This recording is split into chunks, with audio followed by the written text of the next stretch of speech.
I'm Chris Crudelli. I've spent my entire adult life studying martial arts and philosophy in the Far East. This series is my journey of exploration through that world, meeting people who perform incredible feats of mind and body. Today, I'm going to look at the extremes that people go to appease and invoke their gods.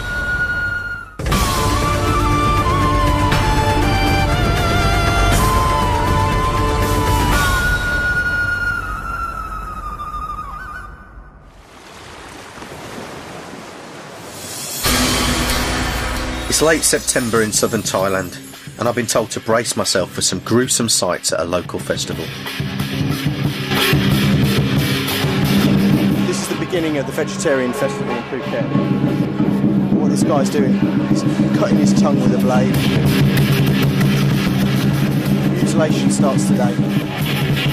This man's in a trance and he seems to feel no pain. That's because he claims to be possessed, not by the devil, but by the gods. And he believes that by appeasing those gods, he can cleanse his village of evil.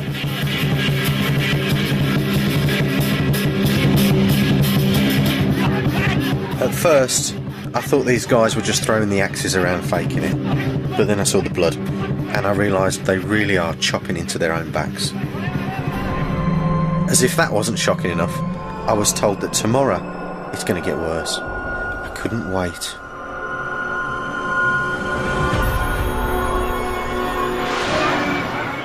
"5 a.m. In the temple, local men of Chinese origin start their day by putting themselves into a trance.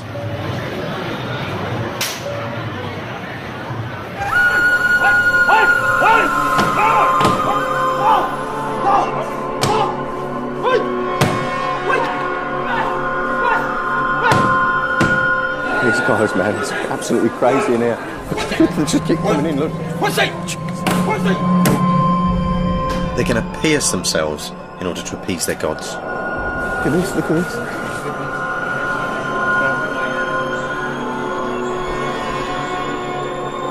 This is definitely not acupuncture. He's putting these things all up his body and they'll go all from his arms up through his face.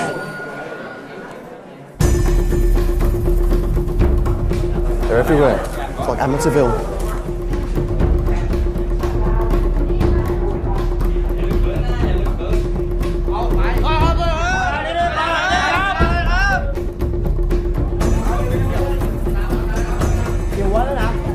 Spikes are getting bigger and bigger.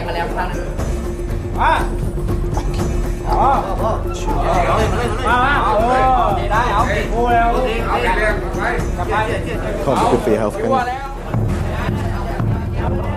They are in an altered state of mind, and you'd have to be willing to have skewers pushed through your face and sort of almost not feel it. They're sort of displacing their mind.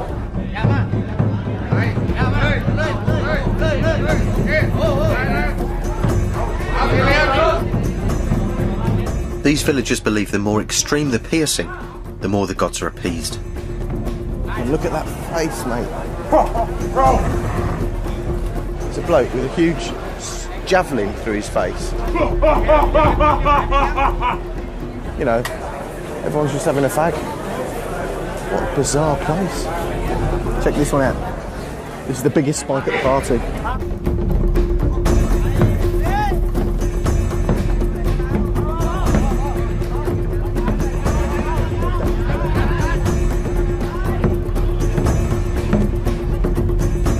Jesus.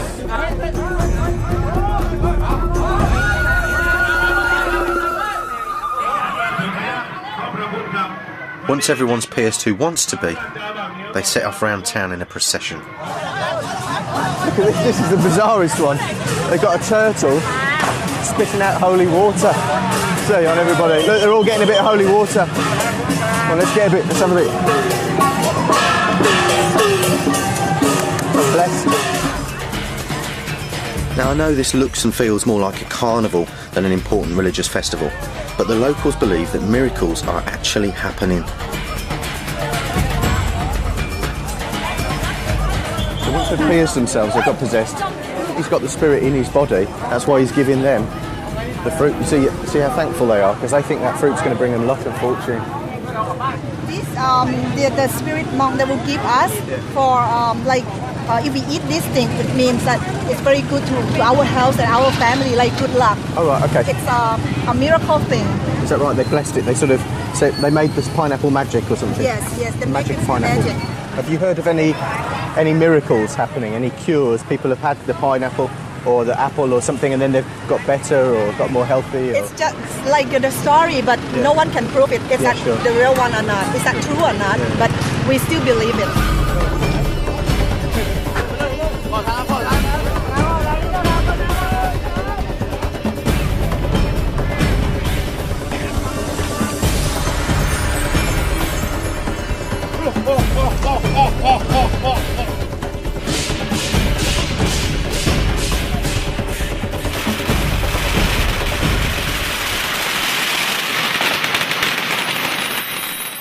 On my travels around Asia, I've met all sorts of strange people who do crazy pain-inducing things to themselves. And here at Oxford University, they think they may have found a reason as to how those people can cope with that pain. Katja Veach is a researcher on the project. She's testing how people with strong religious beliefs respond to pain. The experiment is straightforward. For an hour, volunteers are shown at random either a religious or a non-religious image. And while looking at those two images, they're given an electric shock. For each shock they get, they rate the pain on a scale of 0 to 100. Hi, Katja. Hello, Chris. Hello. How are you? Hello, how are you? Very well. Take a seat. Okay. So I'm going to be your guinea pig today. You're going to do some experiments on me. What are you going to do? What I would like to do is, I would like to apply painful electric stimuli to the back of your hand. That is not going to be painful, so there's no current now. If you're familiar with meditation, for instance, have you done meditation before? Then it will be easier for you. Just try to focus on the picture. If your mind starts wandering, go back to it. Having trained as a Buddhist, Buddha is one of the two images I'm shown. Let the torture begin. But before the test can start, Katja's got to establish where my natural pain threshold is. Anything? Yep.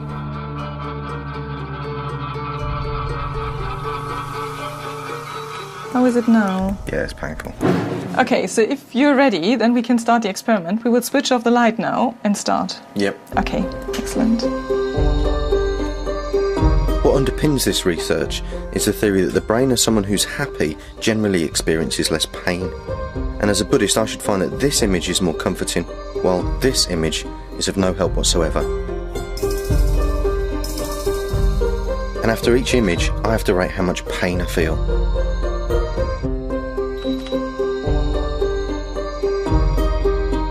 I expected the two images to have no difference whatsoever.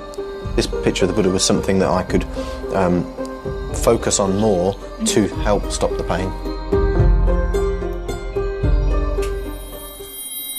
Okay. It's okay? Yeah, it's fine. Good, excellent.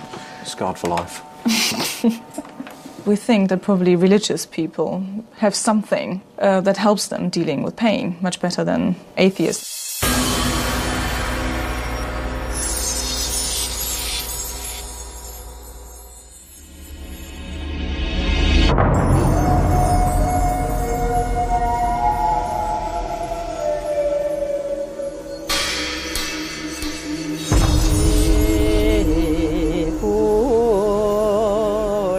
To Buddhist abbot Mu Shim Hua, ghosts and spirits really do exist and result from a sudden and unexpected death.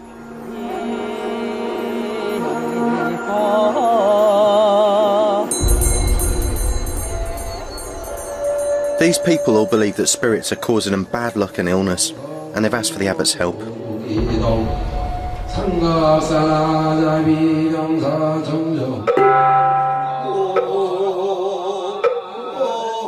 The abbot will perform an ancient exorcism ceremony where she makes offerings to appease the ghosts and spirits and hopefully send them into the spirit world.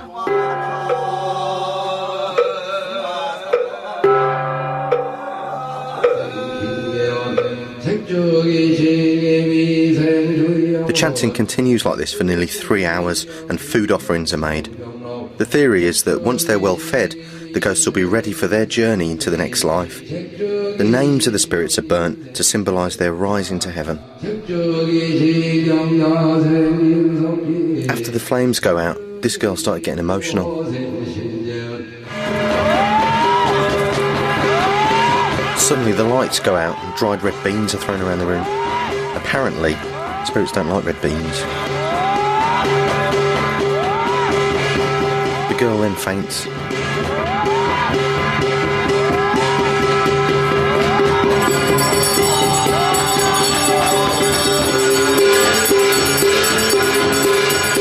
She wakes up and starts going berserk, and then collapses again.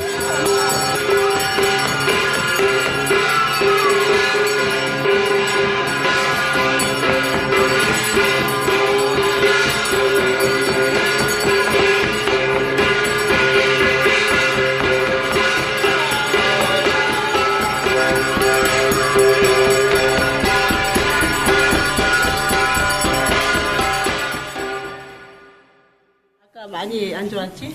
아까 막 떨리고? 그리고 So she started seeing ghosts all around her. That's what freaked her out. Not surprised to freak anybody out, that wouldn't it? 이제 조금 있으면 이제 따뜻해지고 자기 정신이 돌아오고 그러죠. She actually feels warm to the touch, but she's experiencing cold, and she's shaking as if she's freezing cold, but she's actually quite 거의 hot. 시체와 같단 말이에요. She said she didn't know that she passed out. And you can tell that's true because she cracked her head pretty hard on the floor. I heard it. 포지션에 대해서 좀 빙의에 대한 She wasn't trying to protect herself. She just went straight out like a light. And the old big pupils, like, giving it... The feet were shaking as well. I mean, I've seen a couple of these things in Asia, and that was one of the more impressive ones to me. It might not have looked like much to yourself if you're sitting there and expecting sort of heads to spin and people to start jumping around and screaming and speaking tongues. But that was impressive to me for a couple of reasons, because the girl certainly believed it. She wasn't putting that on, and you know, she wasn't being pressured into doing anything. I mean, she was out. You looked at her eyes; they were big and wide, shaking around, dancing, and she cracked her head really hard. She's gone into shock now, so could have been sensory overload. You know, she's been sitting here chanting for 3 hours, bells going off, someone screaming at you, throwing things at you. You know, it's kind of every sense is kicking off at the same time.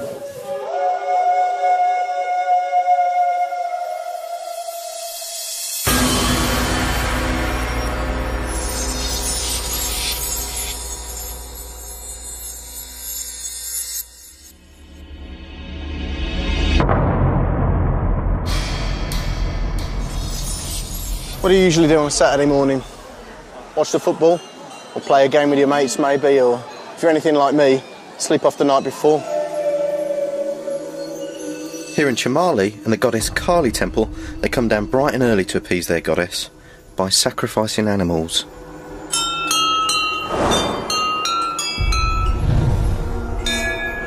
That's the goddess Kali, cutting the heads off and squirting blood all over. Kali is the Hindu mother goddess of creation, preservation and destruction. Oh, and she's got an insatiable appetite for blood. As you can see, she likes heads. A visit to the Kali temple is a family day out. You can see the line of people that stretches back here.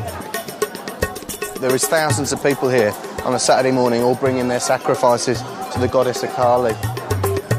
Kali looks after those who look after her. She brings riches to the poor, revenge to the oppressed, and newborn joy to the childless. I mean, this is probably the most legal, extreme form of sacrifice now, because they can't sacrifice humans anymore. It's not allowed. Just 200 years ago at the Kali Temple, Calcutta, a little boy was sacrificed every single day. Now, we're not allowed inside the actual slaughter pit, which is just there, because we're not Hindus, but we can get a close look if you come over here. There are still rumours of human sacrifice to Kali taking place, which have been perpetuated in Hollywood films like Indiana Jones and the Temple of Doom. But there's definitely no sign of it going on here. Oh, another goat. A headless goat. Can we have a look at the head?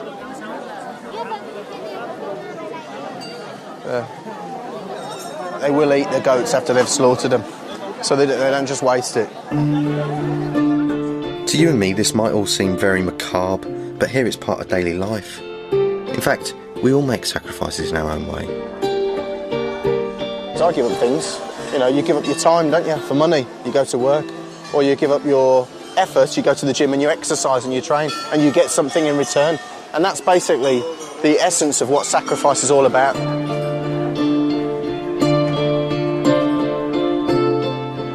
There are literally every Saturday morning hundreds of slaughters, yeah?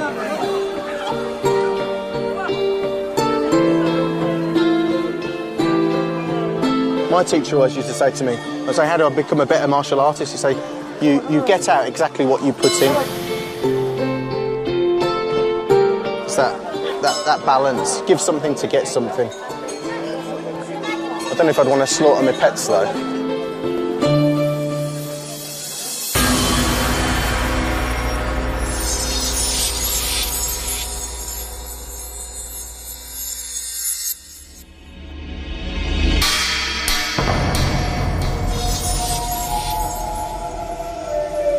I'm here to meet a tarot tribal healer who's using a very rare method to try and heal a very common problem, backache.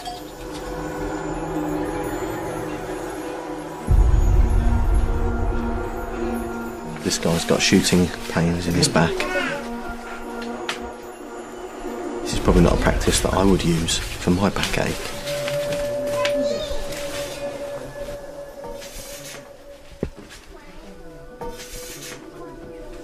Before the tarot tribe healer begins, he performs a ritual to appease the healing spirits. The procedure can now begin. Back home, this treatment would probably make the front pages. Look at this thing, the hot poker.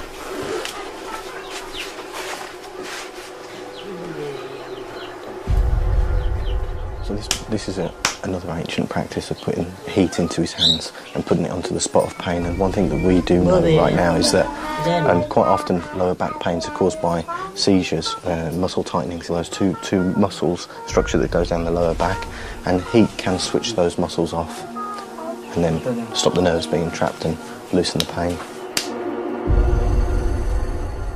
And if you come and spend half an hour lying down with a guy that you believe in, then, you know, that can also help those muscles relax and loosen off the pressure in the spine.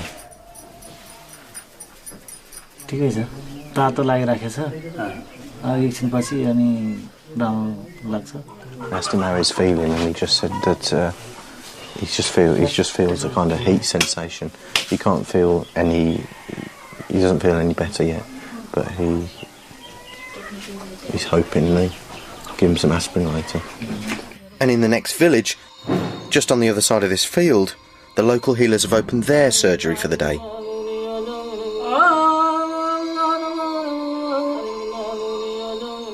These three fellows here are the local villagers' healers. One of their wives is very ill, and they're performing this ceremony today to try and make her better.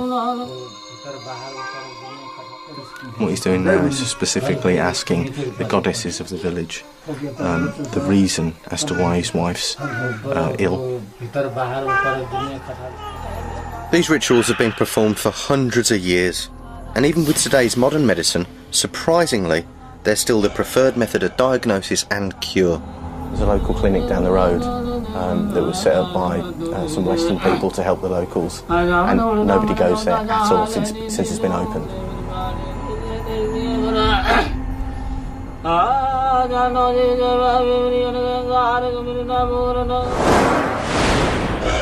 Back in the first village, the healer treating the man with the bad back is using some traditional pain relief.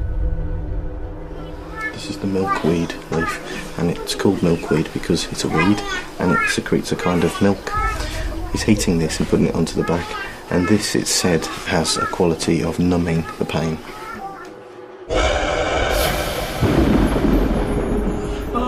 The healers treating the sick wife have finished doing their diagnosis. He's just discovered the reason that his wife's ill. This is definitely not the kind of condition you'd be taught about at med school. Someone's put a curse on a witch in another village, and they're now going to send that curse back. She's been coughing a lot and getting headaches and getting dizzy. Thought it might be the incense, but no, it's a witch in the next neighbourhood. This piece of wood here, with the paintings of the different colours on, that's sitting in a fishing net, is the thing that they are using to try and catch the evil curse. What they do, with the wood wrapped in the fish net, stick it in there, and then stick it underground in a nearby village and wait until his wife gets better, free from the curse. When she gets free from the curse, they'll dig it out again and send it into the river and set it free.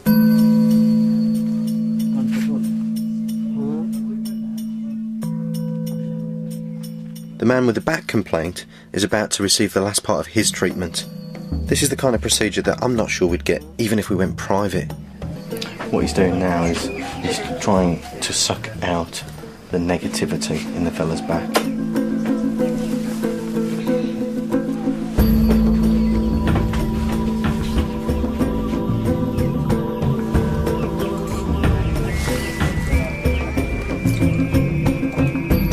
For the people in Nepal, this kind of treatment's just part of everyday life.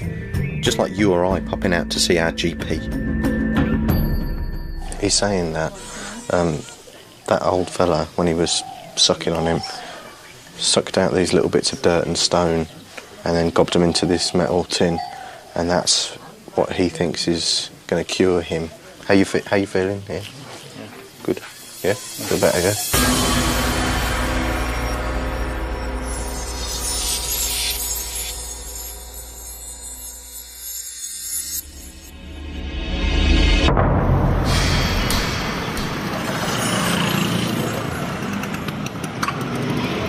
I've come to the Guru Hanumanakara, a wrestling academy in Delhi.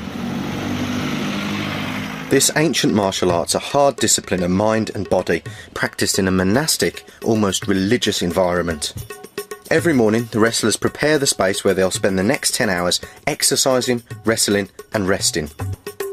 The fighting arena is prepared with a combination of delicate ritual cleansing to appease the monkey god and back-breaking physical labour. The wrestlers warm up with a succession of demanding exercises.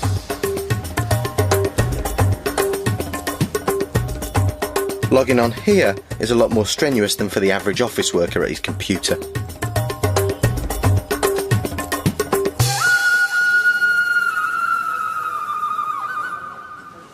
So, sanctified, the space is now ready for some scrapping.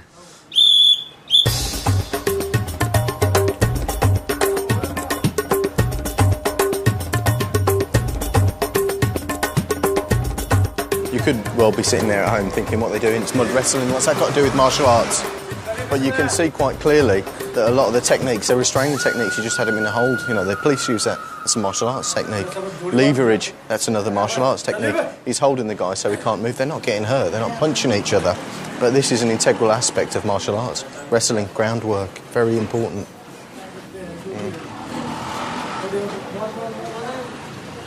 So you see these are, you know, judo, the art which is popular now, is only a couple of 100 years old, but some of the moves here are very similar to judo.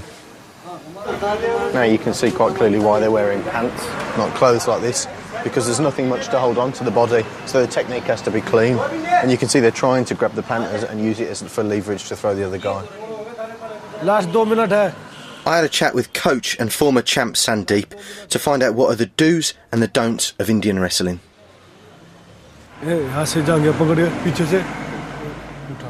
Pull and throw, yeah. Okay. Okay. They land on their back, yeah? Back. Okay. Yeah. And then you win. Okay. Rules are pretty simple. You grab them around the waist or around the pants, lift them up, chuck them down. When they hit the floor on their back, you want a point. Okay. And do you have, do you lock the arms? Do you lock? No. So there's no finger locks, no arm locks. What about head locks? No headlocks. Okay, good. I got to practice some of the basic moves, helped by one of the Akara's most senior champs.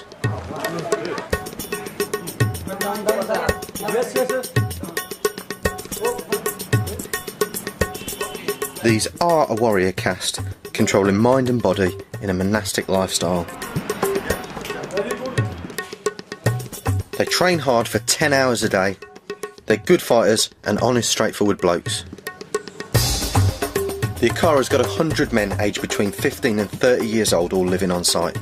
And in accordance with ancient tradition, they live here 24/7 with no women anywhere to be seen. I'd heard it said that historically, Indian wrestlers are required never to ejaculate during their fighting lives. I asked Sandeep if this was still the case.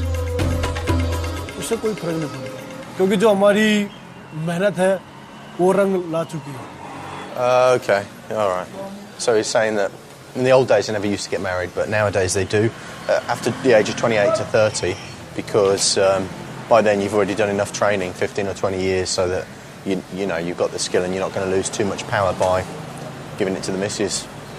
2 महीने कोई फर्क नहीं. I know exactly what you mean. He says a little bit of sex is fine, but if you do it continually, that's going to make you tired. Yeah, so just at the weekend or something. Yeah.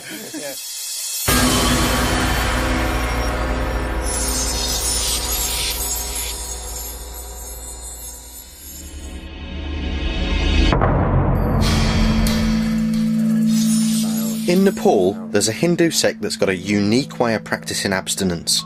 One of their followers has agreed to show me this ritual. This whole sect believe that if they can destroy their erectile tissue, that basically means, boys, none of that, yeah? Then he won't be interested in sex, and so he'll be more spiritual. And what better place to see it than a graveyard, where the only audience are monkeys.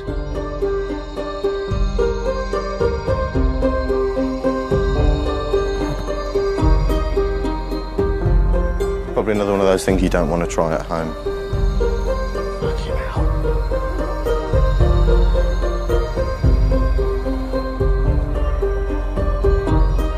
Does that hurt?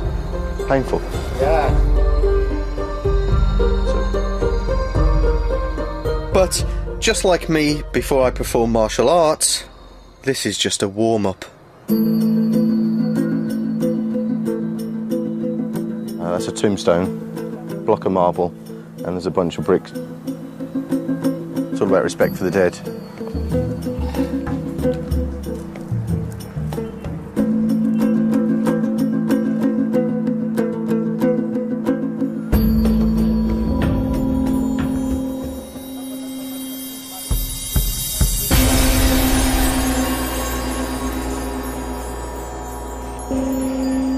It's funny, isn't it, the human race? I mean, why would people do it? Who thought of this, you know? That'll make you a better man.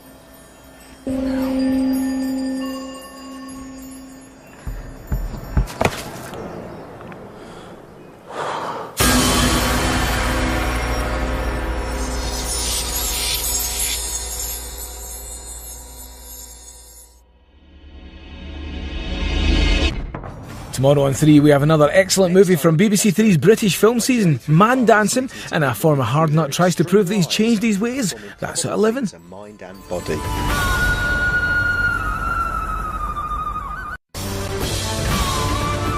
I'm Chris Crudelli, and I spent my entire adult life studying martial arts and philosophy in the Far East. This series is my journey of exploration through that world, meeting people who perform incredible feats of mind and body. Today, I meet people who, as a result of their unusual powers, lead extreme lives.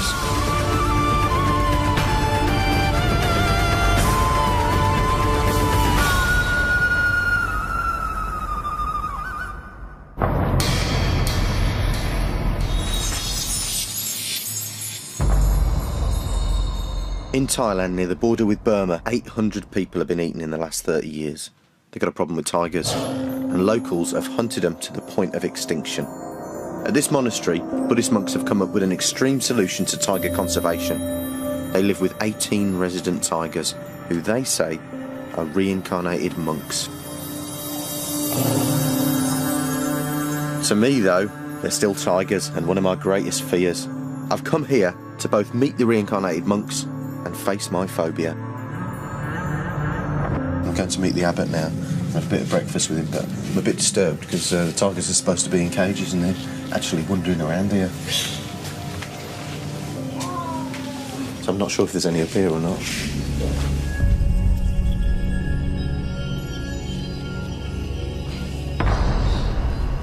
There's a huge tiger there.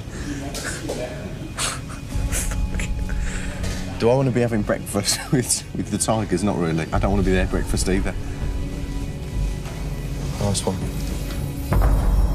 The Buddhist abbot here believes that the tigers won't attack anybody because they're reincarnated monks. The big tigers are very big. Yeah, very big. Yeah. Are they dangerous? Yeah, in the jungle it's very dangerous. Yeah. But in here it's not dangerous. It's like a friend. Yeah. We are stay here like a big family here. We believe in reincarnation. Yeah. We think it's the tiger here is like my old friend. Yeah. So the body looks like a tiger. Yeah. But before it was a monk. It was a monk. Yeah.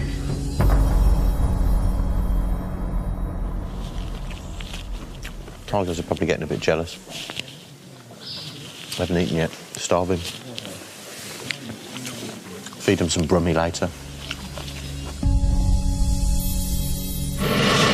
This is Dr. Somchai. He's the main vet here. He's been here for 6 years, so he's got some experience of handling the tigers, and he's seen a bit of action in his time as well. And he can give me some pointers how not to get eaten. Yes. Yeah. So first, environmental regulation here is please don't turn your back in front of the tiger. Don't turn my back in front of the tiger? Yes, facing with them. OK, what happens if I do that? Once you turn your back, the tiger will jump to you, OK? And the second, don't show your fear, OK? He can sense my fear? Yes, sense your fear. Tiger is very clever and know. If you show a sign of fear, you're taking or you have something happen, they will come to you. To help me overcome my fear, I first meet some of the temple's little Buddhas. How beautiful. Look at you. It's amazing to think that something so gorgeous in a couple of years is going to be the most ferocious killing machine on the planet.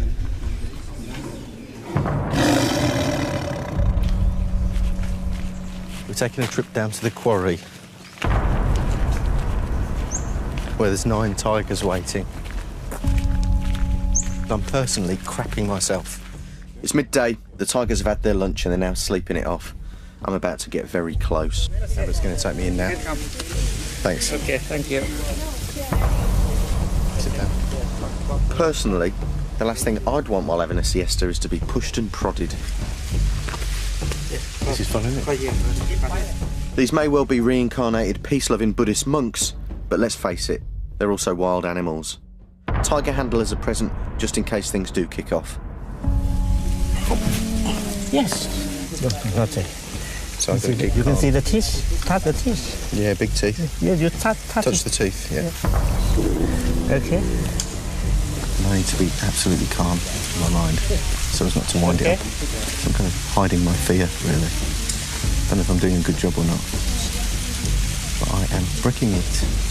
But I kind of know what he means about chilling out and feeling the love. Because it's a beautiful creature. Stroking a tiger's head. Unreal. Yeah. Okay. Yeah. Yeah, you see the teeth? Yes. Huge claws and paws. It's very big, isn't it? Yeah, 175 kilo. Really? He's not sleeping. He listens. Yeah, you see. Yeah. Oh, so he's not. Oh, he's not sleeping. He's actually. Yeah, he listens. Yeah, he's listening. Right. He's listening. Okay. Thanks very much for that. Thank you. I feel like a new man. See ya, mate. See you. To be honest, when I went in there, I didn't feel as much fear. I could feel like old habits of fear going like that, you know, coming back. But then I was with him. He was calm. Everyone was calm. You know, the tigers are calm. All right, if I can stay in that calmness, that tiger's not going to eat me, and it didn't.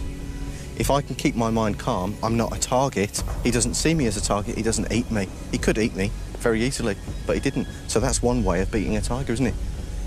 Mind over tiger.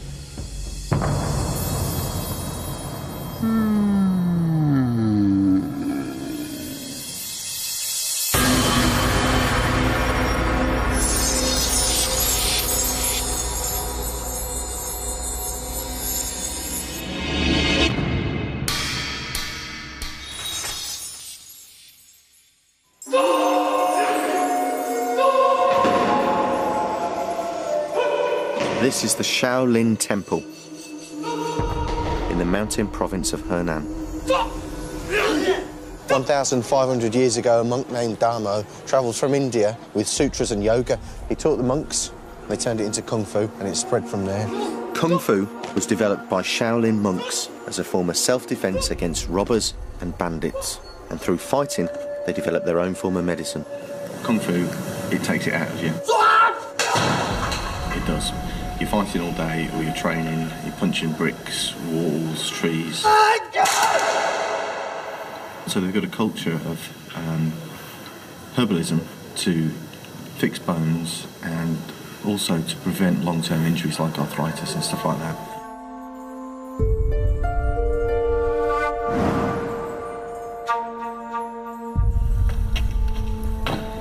I'm excited. This is the inner courtyard of the Shaolin Temple, and I'm here to meet a very special man, Master De Jian, which means health and virtue. He's a Kung Fu fighter, he's a top guy here. He's a herbalist, and he's a Zen master as well.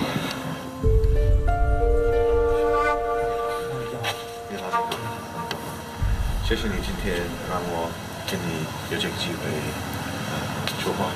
好，这个就是缘分。这缘分，谢谢。 The master has agreed to show me a little bit of his internal Kung Fu, his secret style that the other monks here don't know about.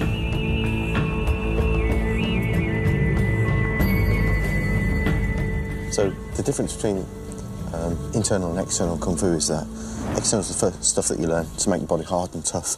It's all about that sort of stuff and, you know, being hard.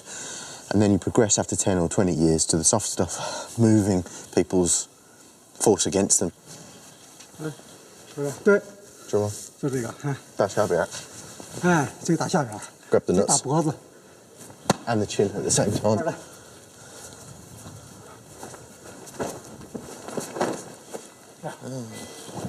你打我头，你打。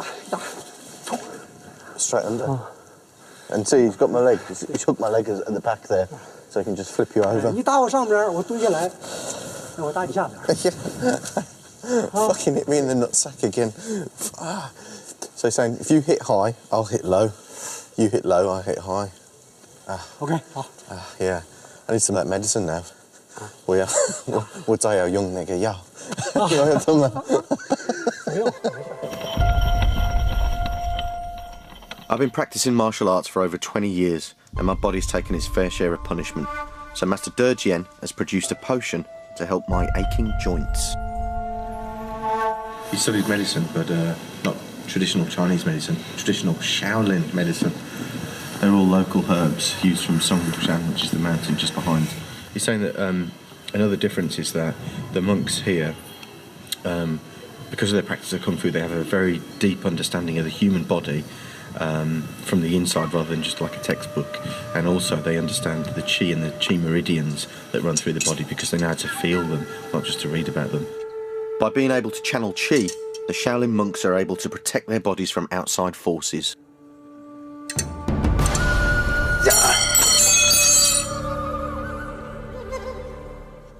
Because Qi is something, he said, that you can't see or you can't touch as such, then they're able to pull the Qi through the body, the negative Qi, and you've got to think that in Chinese medicine, disease is thought of as originally an accumulation of bad Qi or a block of bad Qi, so they'll move that bad Qi and that should improve the situation.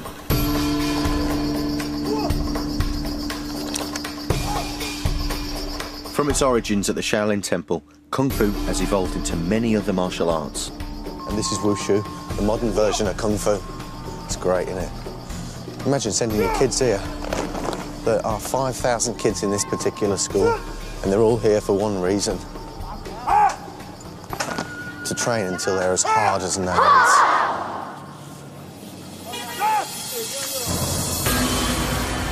As a martial artist, I do a lot of training. Some of it physical, a lot of it mental.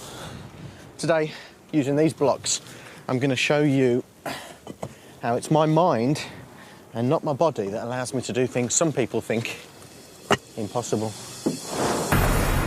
It's not just the mind, it's also simple physics. I'm at the National Physical Laboratory in Teddington to find out about an apparently miraculous physical feat. I'm going to attempt to do something I've never done before, and that is break through these 4 curbing stones with my bare hand. And I'm at the lab to test exactly how much force is required to do that. Brian, is it possible? Well, Yeah, it's possible to break concrete if you put enough energy in there. What actually are you doing here? A block of concrete is just a load of molecules at a fundamental level. They're all stuck together. Yeah. And what you're going to do if you break them is break the molecules apart. Hopefully. And you've got, hopefully, or your hand, depending on how you hit the it. molecules in my bones. Exactly. Some molecules are going to get broken. And you've got to put in energy to do that. And that's a defined amount. We could work it out. Would you ever go? Well, no, because I'm absolutely confident if I hit that as hard as I could, I'd break my hand, because I'm not trained. Now, whether you break your hand or you break the concrete, I'm going to be interested to see. but we can at least go and measure how much energy we've got to get in, what force we've got to apply to break that on a machine over there. OK, brilliant. Let's have a look. Using complicated mathematical formulae, the physicists calculate the force required to break the concrete blocks. OK, Mike, so you've set up the blocks in exactly the same way that we're going to do over there. Is this as close as you could get to replicate the power required to break 4 blocks? Yeah, I think it's fairly representative of what we're seeing in practice. Obviously, we're trying to replicate the speed of your hand as it hits the blocks, and the same contact area, and hopefully the same energy that you're putting in when you break the blocks we're getting in this test. So you get a more accurate reading of exactly how much force is required to crack something. What happened, how much force was applied, and when it happened. Bonus.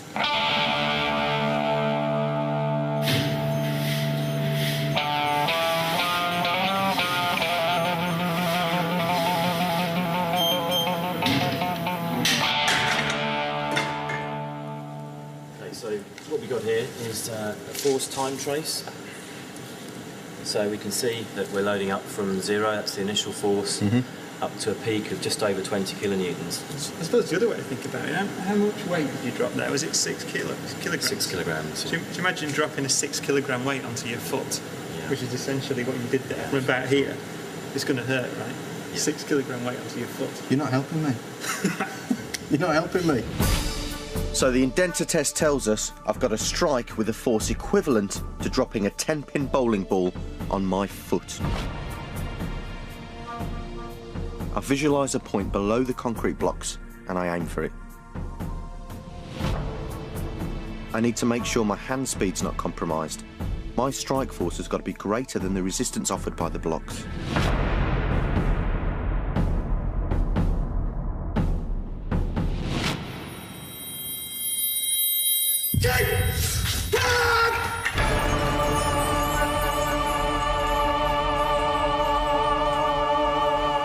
What do you reckon, gents? All right? Yeah. It's fine. Wow. I mean, that really is enough force to break the bones in your hand. Obviously, if you just don't get it exactly right. Yeah.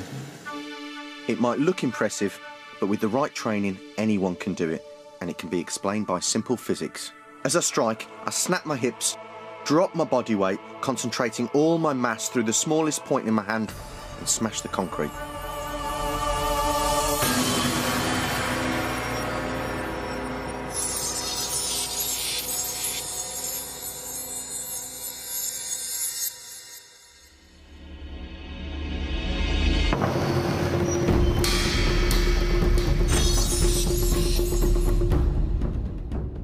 Muay Thai, otherwise known as Thai boxing, is Thailand's national sport.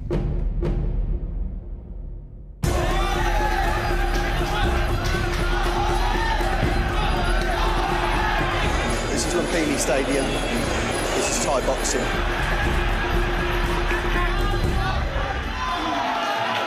High School nationwide.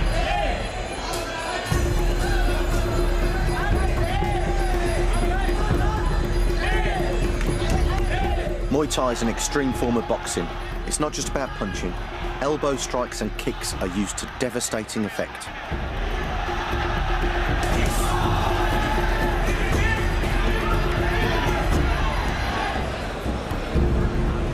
He's been knocked clean out, third round, because with an elbow strike, and you know elbow strikes are really bloody hard. So he moved in, the guy saw an opportunity, just clocked him with his elbow, knocked him straight out cold. You see he's in a bit of a state in it. That is the kind of shot that will kill you or paralyse you, because it breaks your neck, and you see it all the time here. People are stretchered out. They're not always in as good a state as him. You know, they're either stretchered here if they're all right, or straight to the mortuary.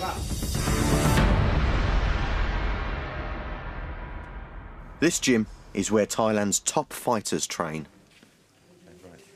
Anawat is renowned for his devastating punches and his uncompromising walk-forward style of fighting. This is Anawat. He's one of the best boxers in Thailand at the moment, and he's known for his knockouts. You can see his punches are massively hard. Beautiful kick. Rob Cox is working at the gym to encourage us Brits to come to Thailand and try this brutal sport. So, what's the secret? You know, it's all down to the training. You know, we have to train very hard. That's a priority. But also down to a lot of it's down to the actual technique as well. Not just throwing the arm out straight, like it's showing there. He's using the wrist as well to put power into the shot, so he's slapping and the it on shoulder him, as well. Okay. Before the power's coming up through the body and your weight's shifting onto the front leg. Then when you're throwing the punch, you're aiming the target's the throat there. Oh, okay. Yeah. Aim for the throat, because people's natural reaction is when you go for the throat, they drop down, so you hit them straight on the chin anyway. So, you see, they go down, so you hit them on the chin. That's what 30 years of experience gets you. Simple, clean techniques, Okay.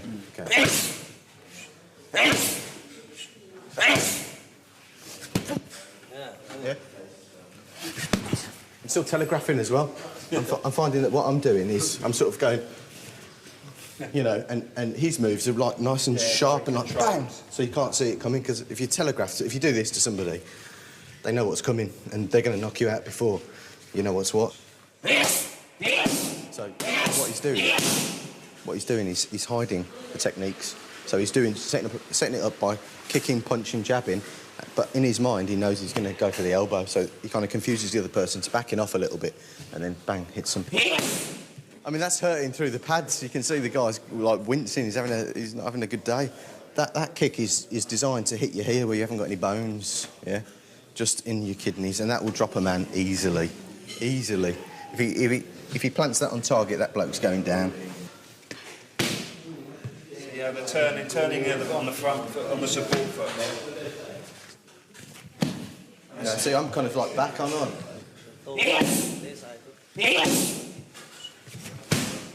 No, he's totally different. That's unbelievable. That is a unique skill of Thai martial arts. It's unreal. Fantastic.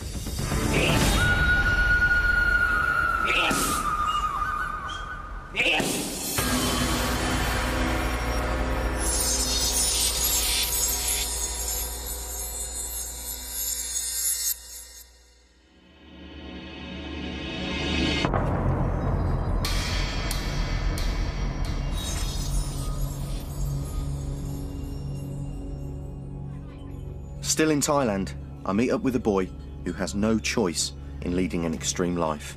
I'm here in rural Thailand with Tak, who I've just got out of school. He's going to show me a very, very special and dangerous skill. This little boy plays with snakes for a living. Firstly, he shows me his practice snake at his house. It's not poisonous, but it'll give you a nasty bite, as his dog discovers. Oh dear.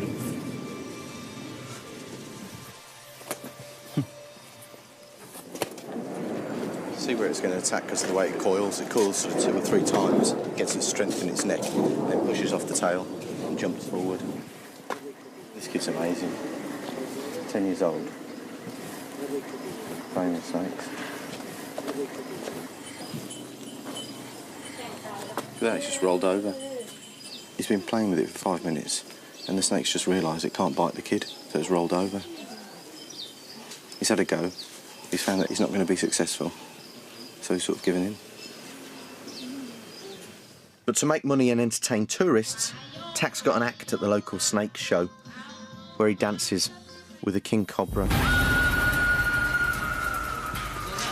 That's up in the ante a bit, isn't it, that? One bite would kill a man, let alone a boy, in 10 minutes. But with his father dead and his mother sick, there's no other income for his family.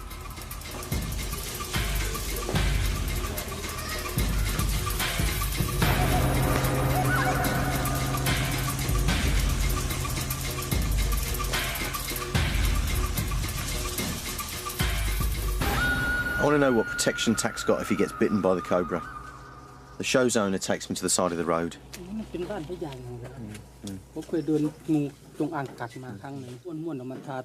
He's saying that he was bitten by a king cobra because he also plays with them, and he used this herb, the Wang Pai Wu. What he does, he pulls it out, chews the root, softens it up, puts it on the wound, and then swallows the root. And he's still alive. King cobra bite should have killed him in 10 minutes. That's where it bit him, right there. It's really interesting. This is an ancient plant, and its name is the king of snakes, Wang Pai Wu. So people have been using this to treat snake bites for centuries. In case you're wondering, these snakes have not had their fangs removed. I saw one spit venom all over the stage. Look at him, he's right on the ball, isn't he? Look, he's totally alive when he's playing with those things. And he has to be, because that cobra will sense if he's not focused. If he's not 100% focused, that cobra will know it. That's what they look for before they bite. Awareness. The thing that's keeping Tak alive is not his movements, because you see his movements are relatively slow, but his eyes are alive and he's aware, and the snake knows he's aware, and that's why he's not biting at the moment. Are you scared of the snakes? Do you get scared? Is he scared? กลัวมั่งไม่กลัวมั่งเหรอครับ It's all right, you're doing good, it's all right. It's good, it's good, it's good. Yeah, very good. Yeah. Yeah. Sometimes he's scared, sometimes he's not. That's all right, come on. That's all right. You all right? You good? Yeah? Strong kid. Yeah? So basically, if he doesn't play with snakes, he doesn't eat. And in my mind, this is a scared kid who doesn't really want to be doing this. But he's feeding his family. He's 10 years old and he's feeding his family by dicing with death.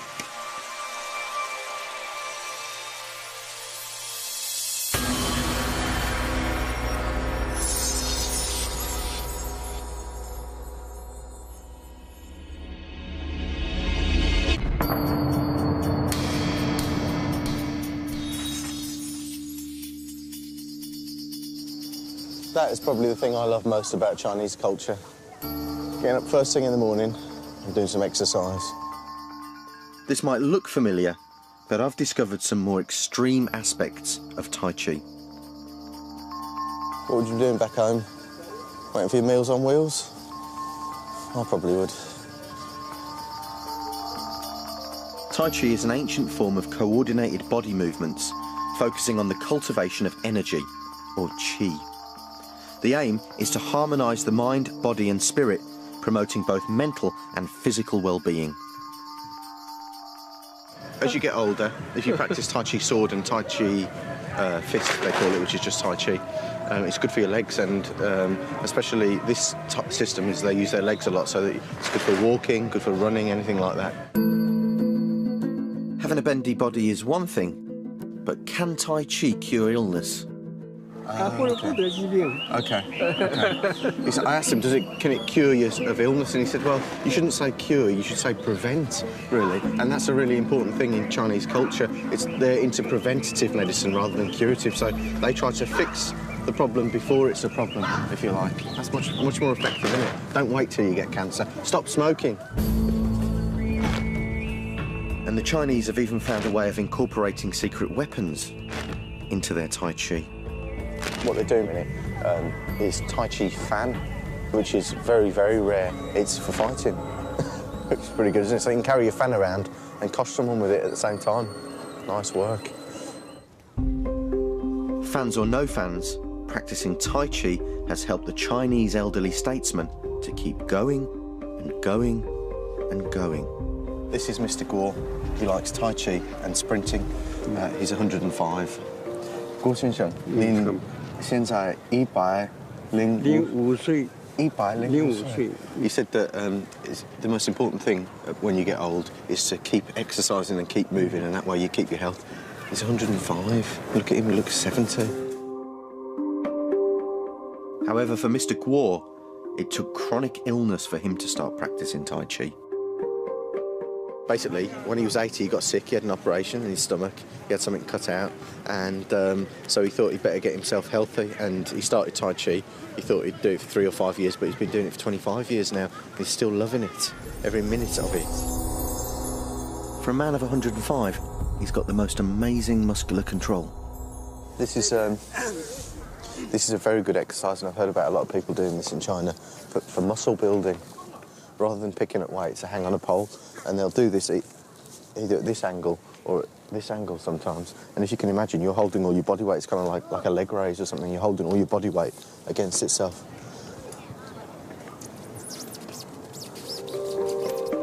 Even with the help of Tai Chi, I'm convinced that today's display must surely have had an effect on Mr. Guo. He said, I'm not tired. He said, I went around Tiananmen Square yesterday for a walk. I was looking all at Beijing, you know, I spent the whole day running around. Tired? I'm 105, why should I be tired?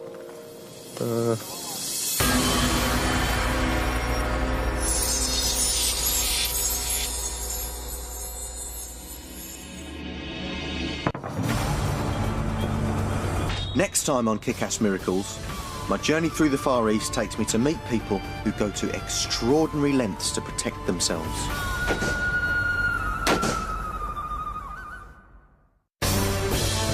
I'm Chris Crudelli. I've spent my entire adult life studying martial arts and philosophy in the Far East.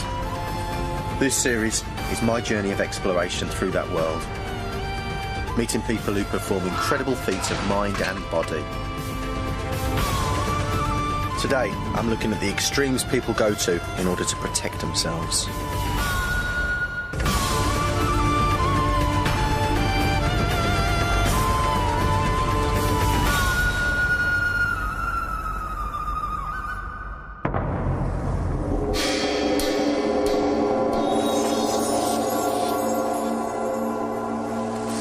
Come to Lipa village in Batangas to find out all about the Haring Bakal ritual. This is Jess Varallo, self-styled priest of the Haring Bakal group, a Christian cult. He says that this ritual protects the participants from bad luck, illness, injury, and even death.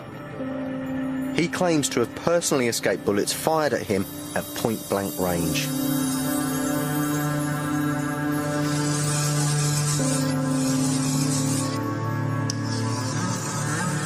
That's a kris. It's a traditional blade of this region.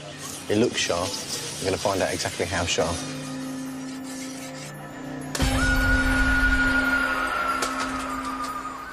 It's a sharp blade. Right, so this is what I've really come here to see. 36 chops on this fella. Jess has got a huge influence in this small fishing village, and most of the population gather at his hut-cum-shrine to witness the ritual. He's not an ordained priest, but he's risen to that status in the village. The ritual's power to protect is demonstrated by hacking at each of these men with a sword between 6 and 36 times. See that? They're really nervous just before they go on, and I can't blame them either. Because that blade's pretty sharp. Well, it's very sharp. Get your head up, yeah? Oh, mate, it's chopping in the nads.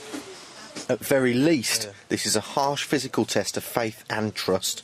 And for one believer, go on, son. A bit scary. Go on, son, don't be scared, go on. Don't worry. Worst could happen is you lose your guts.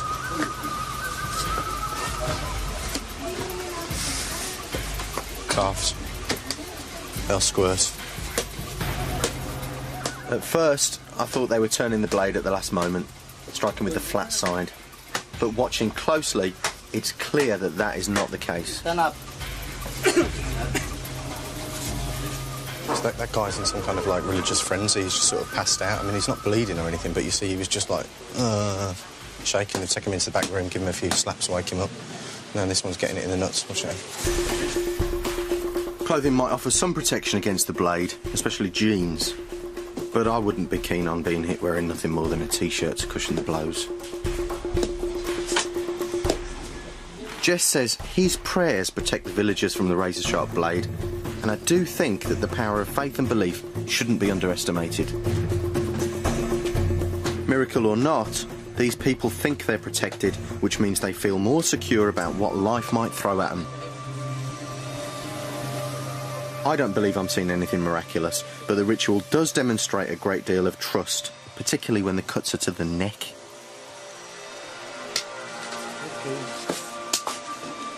Oh, that's a bit grisly. All right, well done, mate. So you can see it's cut the flesh a little bit. Oh, look at that, I'm opening up his neck. Can you see that? There.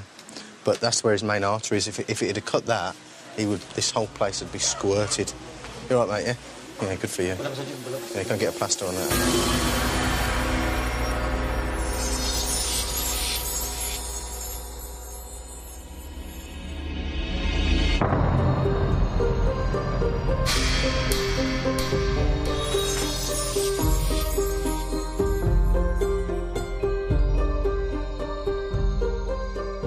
Krabi Krabong is the martial arts soldiers would have used to protect themselves on the ancient battlefields of Thailand. It's a method of fighting mixing bladed weapons with unarmed combat techniques, and it's the mother of kickboxing, or Muay Thai. The school's run by Sumai Masamara, who still teaches the techniques to the Thai army today. The spiritual aspects of the art are very important to the Thai people.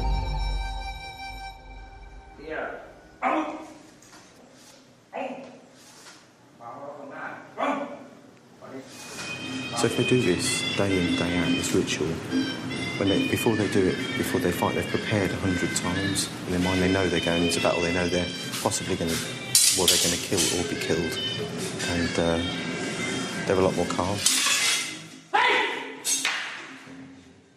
The training's hard and brutal. You've got to stay sharp and not forget it's all about trying to chop someone's head off while protecting your own. These things are only practice weapons, but it'll take your eye out. Yeah? Okay, cool. Okay, go. One. No, you have to get it. One step. Okay. One. Yeah, then hold it up. Hold it up, yeah. Target at the next.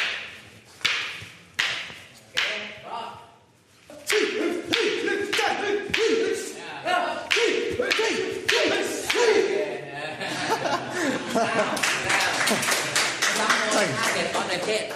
Yeah. Some more target. Brilliant. Okay. Yeah. Whew, that was a lot of fun. Bit of an adrenaline rush as well, because this thing will hurt you if it hits you, and it's not going to kill you, but you've got to move out of the way, quick, smart, and it's a great feeling. It's a lot of fun, this. We up the stakes now and get the choppers out.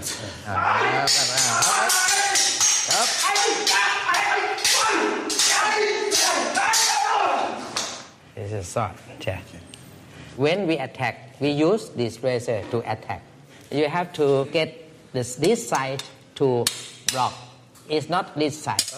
It's different to some of the other arts, like the Japanese arts. The swords are spend a lot more time making the swords, so they're a lot harder, and they'll block with this part of the sword here, so you get a wider sort of, it disperses the incoming force. But these guys, they block with this.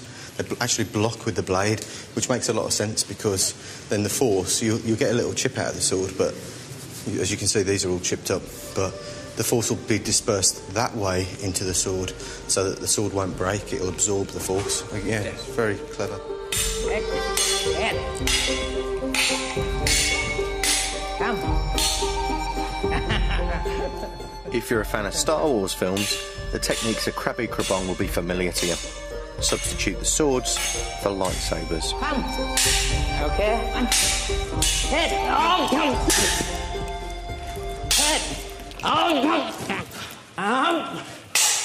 Even. Oh no, never mind. Look at that. That's a bit of a bashing today, isn't it? There's no. They don't hold their chops here. You go at it, and I guess that's kind of what it'd be like in real battle, wouldn't it? When you're hacking at each other's heads, and it's practical. If you train hard, then you fight hard. It's as simple as that, isn't it? In the ancient capital of Siam, I put my training into practice.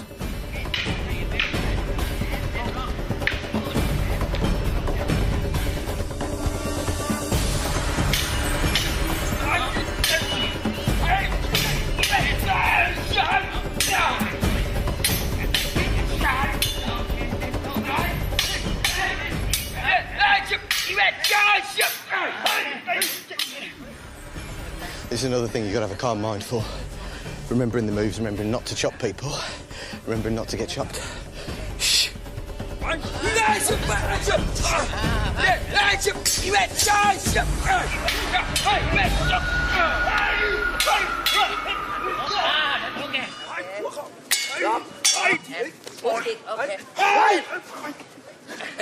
wonder how long these battles went on for in the old days, because 5 minutes of this and I'm feeling about 90 years old. Imagine fighting like this for hours, days or weeks.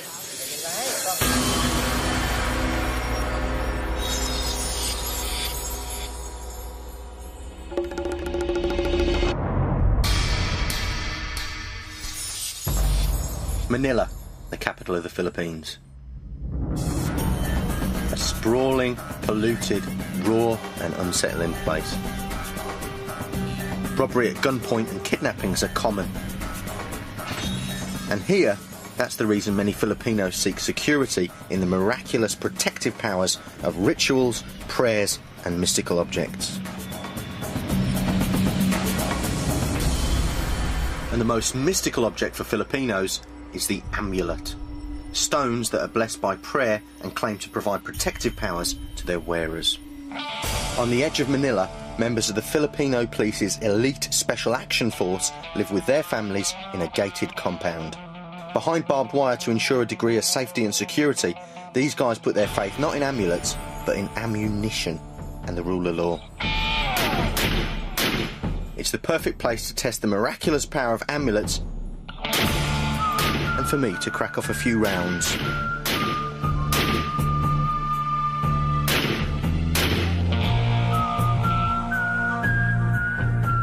The amulets for today's test are brought along by Don de Goules and the Reverend Jerry George, who's nothing like the vicars in Dudley.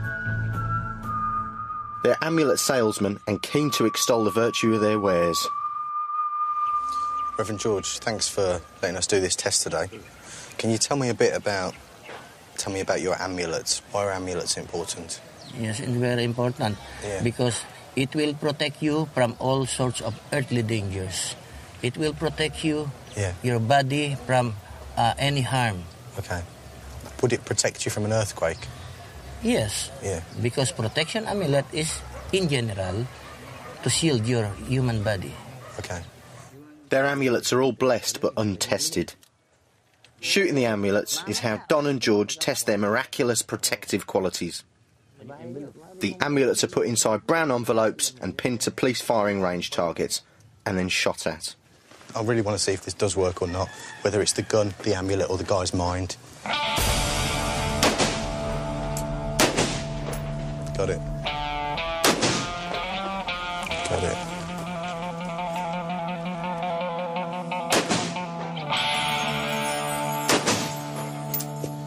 That one's shot. That one's shot. That one's shot. That one is shot and that one is shot. That's no good. So the Reverend Jerry produces another set of amulets to be tested by a top marksman.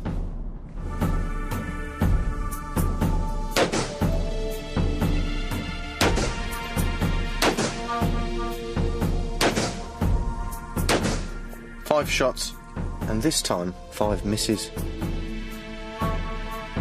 He did not target the envelope, he targeted just the silhouette. Oh, okay. All right, he didn't target the envelope, he just targeted the silhouette, which is the... Okay. You can explain that away as well, can't you? Because he made a mistake in his mind, so... Which is also coming back to that thing that we're finding over and over again. Is it their mind that's making them do this, or is it the power of the amulet? So the amulets are tested for a second time with a new marksman. Up close and very personal. Did he miss that? Did he miss that? Yeah. He just missed that at close range. His gun's jamming. Got a gun jam. If they said as close as you want, I'm going to leave it up to you to decide whether you think that the amulets work or not, whether it's a case of psychology, whether it's a case of communication, you know. I'm going to leave that up to you.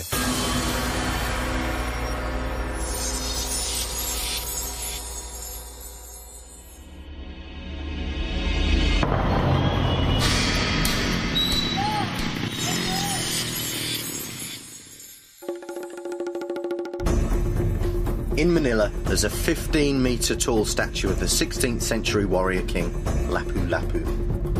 He was the first national hero of the Philippines, a fighter who led the resistance which kept the Spanish conquistadors at bay for more than half a century. His life and the rituals he performed before he went into battle have influenced generations of Filipino martial artists. He could change from placid leader to furious fighter in the blink of an eye. Red Bagani is a martial artist who's attempting to create contemporary versions of those warrior rituals. The first step is to cleanse the ritual space with salty water. This is unique to me. You spread it in a slightly different way? Or? Yeah, I spread it in a slightly different way. Yeah. So you better watch out. Okay. Oh, he gobs it everywhere.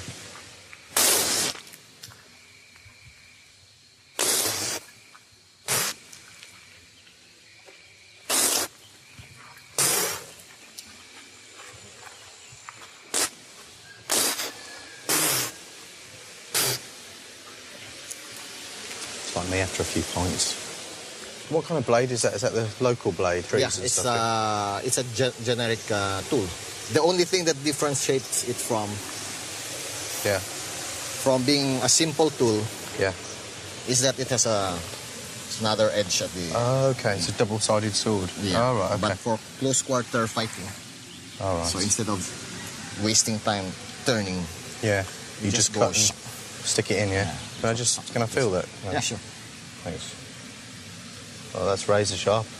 Great. I had this specially sharpened just for this show. Did you really? Oh, thanks, mate. That's really kind. Okay, mate, I'm going to stand back and let you do your thing. Yeah. I'll do it here at the crossroads.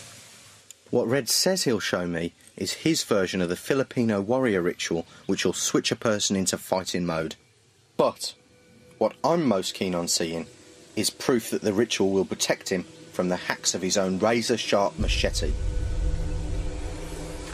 Initially, I feel a bit sceptical about Red's claims for the ritual, but on watching his movements, I'm slowly won over. They're balanced and powerful.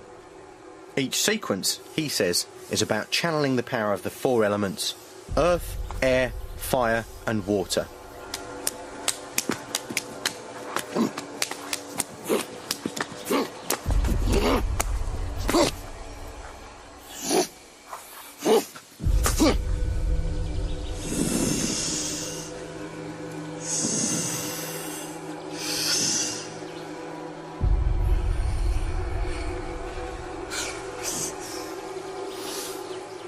Next, he uses breathing exercises to enhance the protective qualities of his skin, muscle and tendon.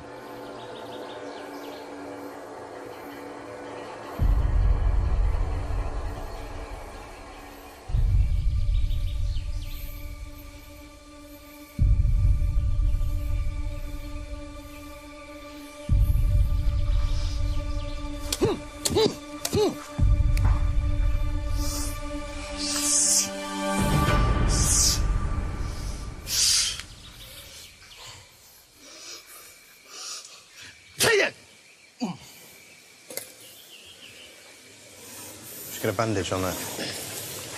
Can you really get a bandage? Yeah. You got a bandage? You get the first aid kits in the vehicle. You're right. Right, yeah? Yes, sir. Yeah. Shouldn't kick your arm up? Yeah. Kick your arm up. A bit up above your head. Yeah, yeah. Okay. We'll tie it up for you. It's okay.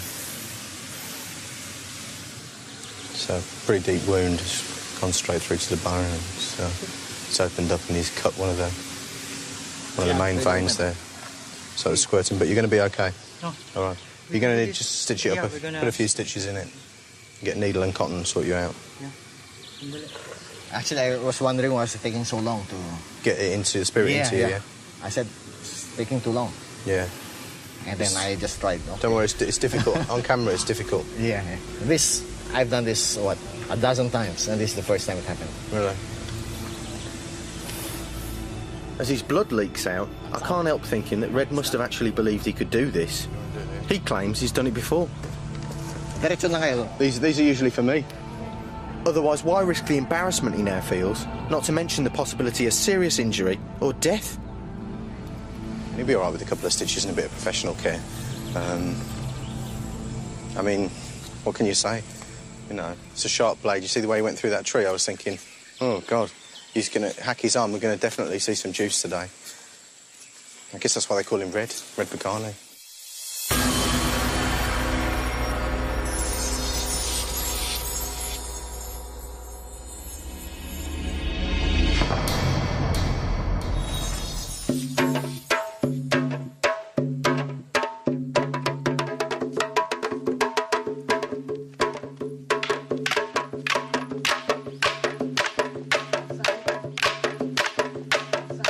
This is the Taro tribe, and they're indigenous in this area of Terai. This is one of their stick dances, which evolved originally as a method of scaring off animals, and these guys still practice this because on a daily basis they face threat from rhinos, tigers and bears. Bit of drum and bass in the middle of the jungle. I mean, Nepalis are known for being hard, okay? Nepali people are known for being able to fight. Look at that, there's one fella in the middle and there's 5 people around him whacking him with sticks. I mean, agreed it is choreographed, but nonetheless, these guys are always getting whacked with these sticks, and they're heavy, hardcore sticks.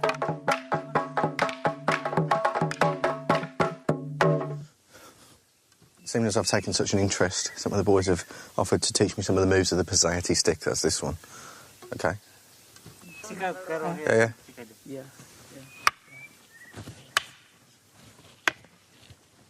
In my martial arts career, I've come across a lot of different forms of stick fighting.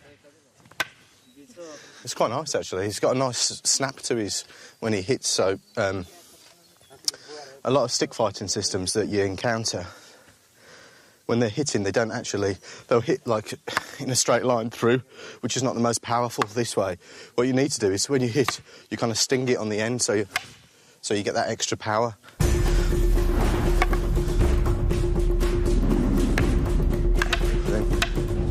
You know, rather than just clumping it, you sort of hit and then bang, and that'll send the shock into the body, so that'll hurt them a lot more.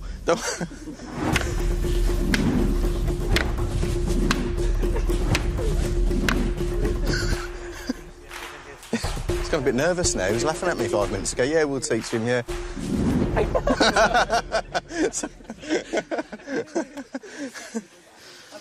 Hit first, ask questions later. That's my philosophy. Having shown me some of the moves with the Pizzati stick, the boys were then keen to teach me another one of their dances.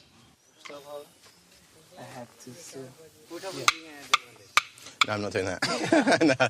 They never think of using these for fighting, but historically, hundreds of years ago when people were doing this, it wasn't just for scaring off animals, which the dance has become now. It would have been for fighting, and you can see the moves in there, but he doesn't know how to use them. Now it's my chance to teach them a thing or two about stick fighting. I'm going to just show him some things, how to change it a little bit. So you're going to be the hardest boy in the village, yeah. All right. You got to stop it. You got to start hitting me. Hit me, not the stick. Yeah. Hit me. Yeah. Okay. Yeah. Go on. Yeah. So you see the distance in this. The distance instead of here is. Yeah. More close. So hit it. Block it. Hit me.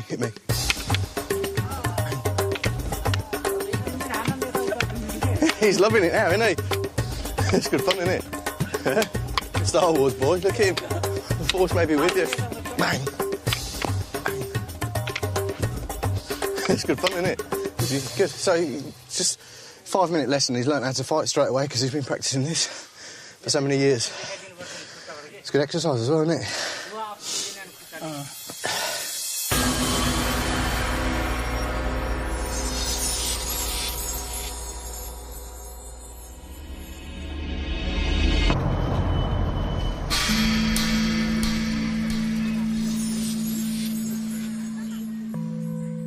Roadside shrines like this are found all over India, and they're hugely important as places where people come to pray and make offerings, seeking the protection of the gods via the local holy men. This man, Siddharma, is looking anxious because his offering to the gods involves a 7-foot spike. Many Indian men believe piercing rituals have the miraculous power to protect their family against accidents or bad spirits. This particular offering is considered a blood sacrifice. So I asked Siddharma if any old passerby could use the spike to satisfy the mother god. हम लोग कुछ नहीं खाते पीते, इसलिए जो मतलब माता का भक्त होता है उसी को तो मानेगी. Oh my God. So the mother god won't feed on anybody's blood who eats meat, drinks booze, engages in wild deeds. That's me out of the picture then. It's a big spike. It's very big. Yeah. You're going to put that through your face? इसमें लगाओगे क्या? हाँ.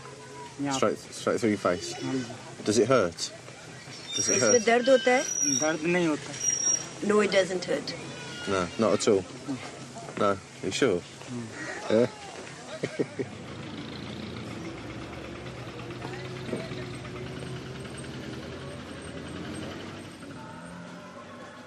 After the initial preparations, Siddharma goes into a trance.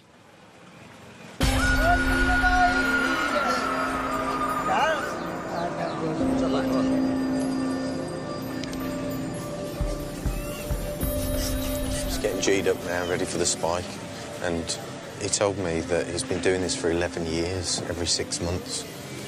I don't see any scars on his face, so I don't know if that's a result of him spontaneously hitting. Oh, there is a little scar actually, yeah.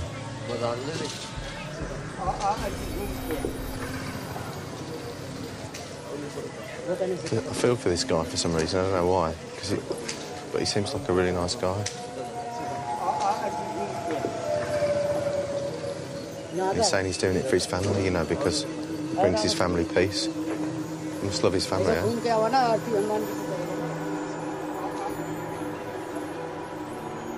It struck me that here, this is an everyday occurrence. A man walking down the road with a 7-foot spike in his face is no more notable to you or I than someone going to post a letter. I wish I knew the words to this one, because I fancy singing along.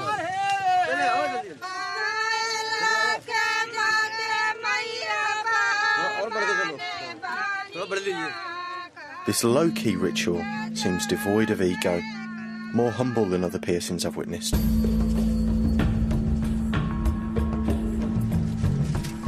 See a lot of this sort of stuff all over the world. People trying to strike a balance somehow between hurting themselves or paying off some kind of debt of pain, self-flagellation, you know, whatever that form is. Some form of doing something negative. After about a mile or so, we arrive at a sacred site by the river. With the mother god sated, the spike's finally removed.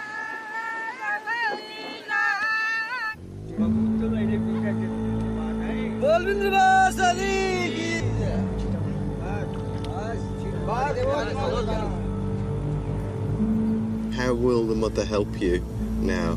अब तुमको क्या लगता है माँ तुम पे क्या कृपा करेगी? अब जो उसकी इच्छा होगी वो पूरा करेगी. Quite touched by that whole thing. He says, well, it's not up to me, it's up to the mother, you know. You know, I've done my bit now. It's up to her if she decides to do hers or not. Thank you. Thanks, yeah. Good luck to you. Good luck.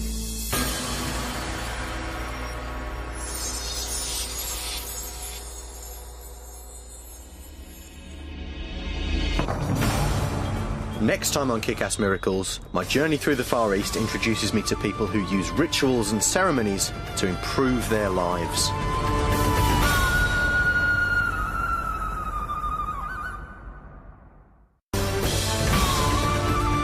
I'm Chris Crudelli, and I've spent my entire adult life studying martial arts and philosophy in the Far East. This is my journey of exploration through that world, meeting people who perform incredible feats of mind and body. And today, I'm going to find out about some of the most extraordinary rituals people use to ward off ill fortune and even ill health.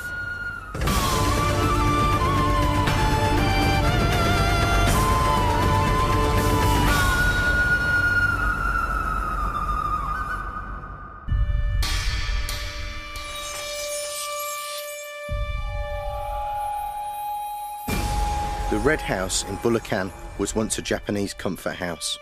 In other words, a house full of sex slaves for the Japanese army during the Second World War. It was the scene of hundreds of rapes, murders and executions. Uninhabited since the war, people say it's haunted by the restless spirits of those who were tortured and killed here. It's an ugly presence in all of their lives. I've come to take part in the first exorcism of this house.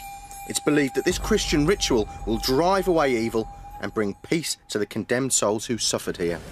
This is Benji Batista, the exorcist from Manila. Yeah. He's going to show me around the house and tell me what he's thinking and feeling about the place. But before we're going to inside the house, I want to give this to you because this will be one of your defense, so that the condemned soul will not harm you. So take it, and I will give you this one. Thanks. Okay? Yep. Benji the exorcist has never been to this house before. He lives over 150 miles away in Manila. Using psychic powers in his amulet, he claims to be able to see visions of the terrible scenes that took place here more than 60 years ago. Oh my God. Oh my God. Oh Jesus. The Japanese soldiers raped continuously the girl, and then after that smash his head, scattering the blood over here until she totally dead.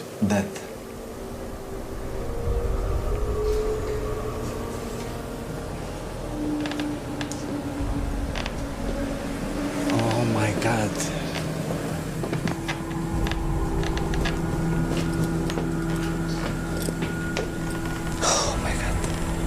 Jesus Christ.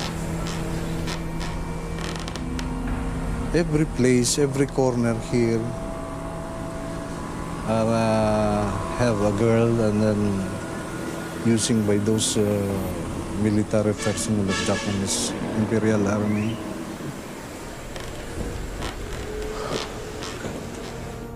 Lola Pito has lived next to this house for the last 70 years. She confirms with eerie accuracy the exact details of what Benji told me. I don't know what to say, really. You have to be extremely sensitive with this kind of subject matter. You can't go around taking the mick, you know, because it's very serious, isn't it? People raped and killed, it's horrible. For me, the place feels horrible, you know, regardless of what the exorcist says. It's just not a nice place to be, you know.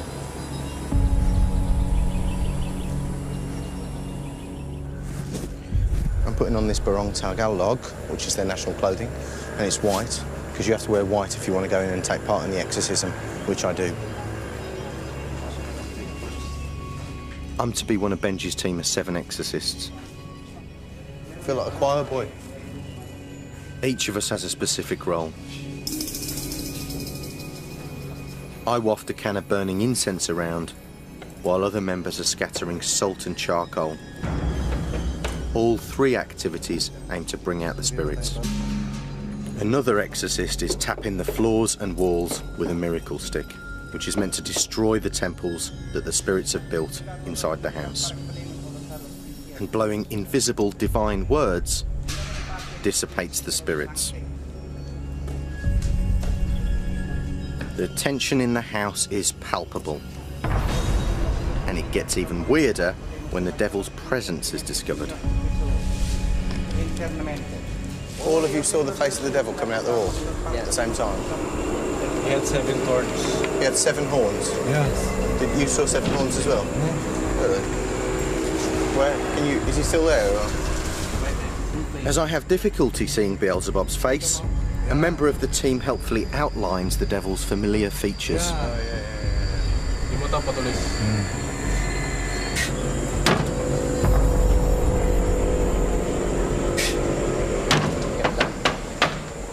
Let's go. Okay. It's done. It's done. Our work here is done. Good evening, everybody, and thanks. Elvis has left the building. The devil has left the building. Yeah. Yeah. Never come back anymore. No. What is this? This is a can of baking powder. with incense in. It doesn't have to be a gold ornate thing, does it, you know, wafting around. It's got exactly the same purpose in the local people's minds. And that's the purpose of this ceremony, isn't it? It's either healing the spirits or it's healing their minds or healing the minds of the local people. If you've got a healthy mind, you've got a healthy body. What better way to spend a Monday evening?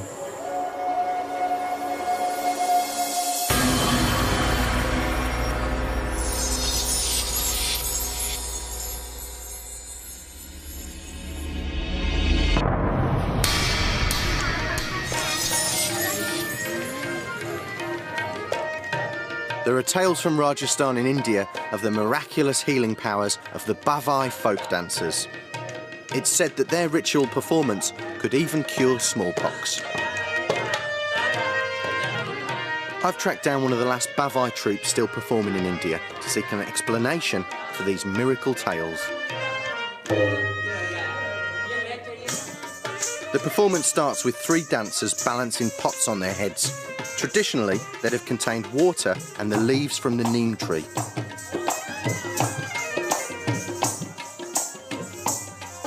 They crank up the wow factor with more and more pots.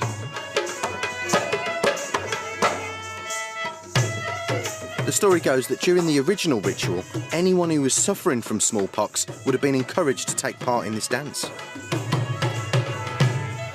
This is the exciting bit, the dancing on swords.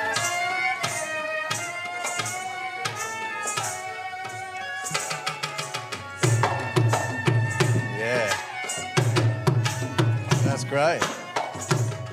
Just about anything seemed an option for creating some cutting-edge suspense, performed to a kick-ass soundtrack. Love that bass. That's a great bass drum. Temple bells going off now. It's definitely a morale booster, this, isn't it? Fantastic. Where are we? In Rajasthan, and what are we doing? Dancing on broken glass. Fantastic. What a hero.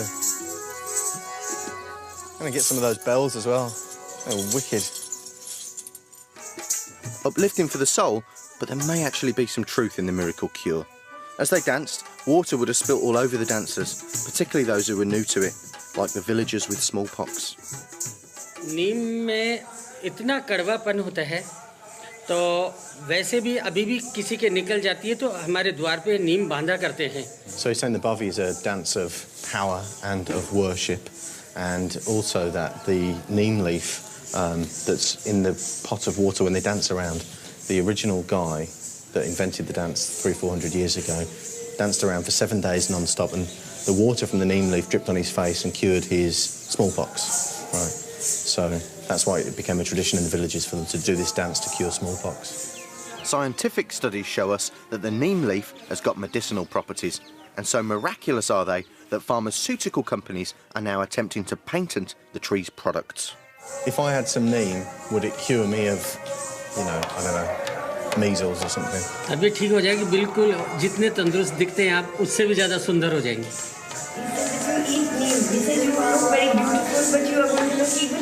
Oh, easy, Tiger. Thanks, mate. This was fantastic.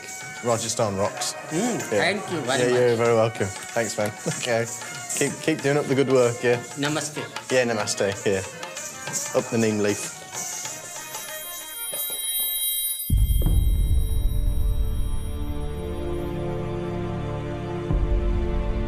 Surprisingly, like India and China, the UK has a long tradition of herbal-based medicines. I've come to Kew Gardens in London to find out how UK scientists are once again successfully extracting active ingredients from plants and turning them into medicines. Professor Monique Simmons is heading up the research into herbology. We're now aiming by the end of 2008 to have studied 300 species of British plants, using some of the traditional knowledge about those plants to help target our activities. The old folk remedies? Yes, old folk remedies, but also kind of new folk remedies. Yeah. As part of this project, we're very keen to collect information about the uses of the plants as they've been used, say, at the end of the last century or before 1945, before the National Health Service came in. Monique introduces me to some common garden plants that are now being used to cure chronic illness. So where are you taking me? I'm taking you to look at a yew tree. Okay. And this is a tree which has then resulted in a drug that's actually now being used from the taxacol. And there's a range of different compounds now in products that have been derived from the yew tree for the treatment of cancer. But it's not just the mighty trees that are providing cures. So what have you been doing with snowdrops? Well, the snowdrops have been developed now as a drug for treating Alzheimer's. Galantamine was isolated from snowdrops. Now, you've got a plant here, pretty small, in fact endangered in some parts of the world, that has resulted in people being able to find something that can be used to treat a really important disease. What Monique has now proven is that here in the UK, we have a strong history of effective herbal remedies. By merely looking in our own back gardens, we could find the next big cure. She's already identified 10 plants with promising futures. Little white aspirin, everyday medicine you and me take for granted. But this was developed by chewing the bark of a willow tree.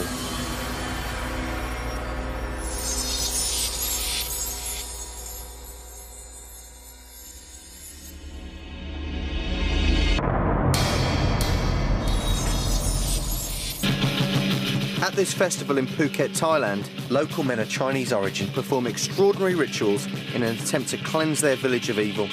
In the temple grounds, they've constructed a 50-foot-high ladder with 72 rungs made from razor-sharp blades. The local guys are going to climb this. These are razor sharp, yeah? You see these yellow bands? These are amulets. We're not allowed to touch the blades, but they are sharp. There's 36 going up, 36 going down. 3 and 6 adds up to 9. This is the 9-star festival. 9's a really important number in Chinese numerology. The amulets have a sacred prayer on them, which is supposed to protect the guy's feet. First, I thought, oh, I might have a go of it myself, because they'll probably be blunt or something, but having a look at them, they're not blunt at all. No, there's no way I'm climbing up 72 steps of razor blades. It's not my idea of a fun night. Before they climb the ladder, they need to get themselves possessed by the gods of the temple. This, they claim, will give them the supernatural powers they need to enable them to climb the huge cheese grater without slicing themselves.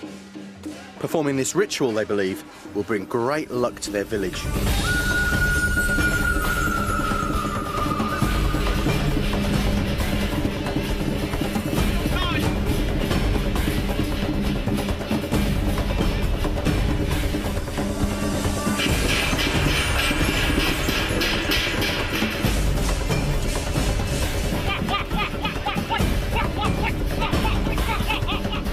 Whatever they were doing, it seemed to be working.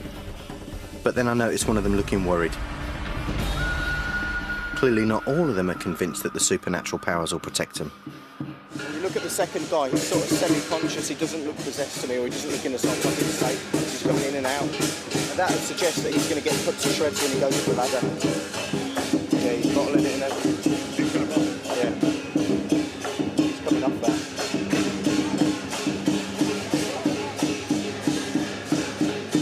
He's just run out of the crowd and then sent him back. That guy's a bit nervous. He feels he hasn't got the spirit in him to get up.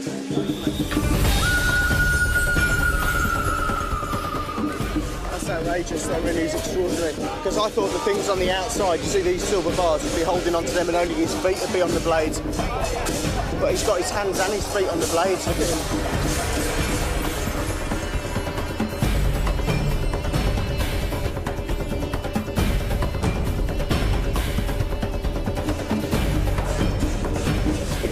He's at the bottom of the ladder now. Keep going.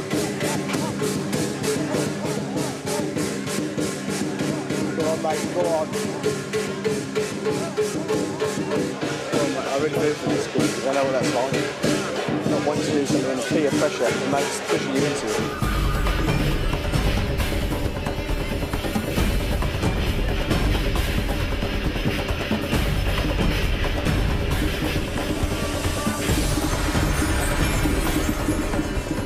These guys do have tough feet from walking around barefoot all day, and they would be spreading their weight across the blade, but that still doesn't fully account for the lack of cuts. You can make a salad with that. Strange thing is, not one man spilled a drop of blood. I can't explain that. I can't explain that.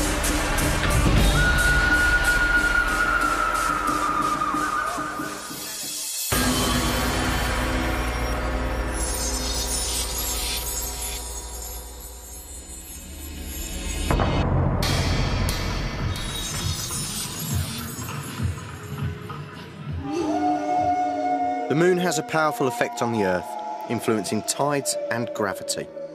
It also influences cultures through people's faith in astrology. So it's not surprising that some martial artists see it as a miraculous power source for their own skills. One example is the Widu Arnis, or War Escrimador Death Offensive Group in Manila.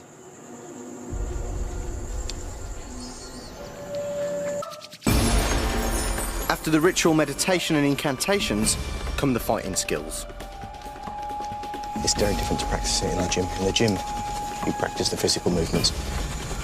In the cemetery, you try and realise the spirit that's here and take that into your body, and you'll have an emotionally different experience.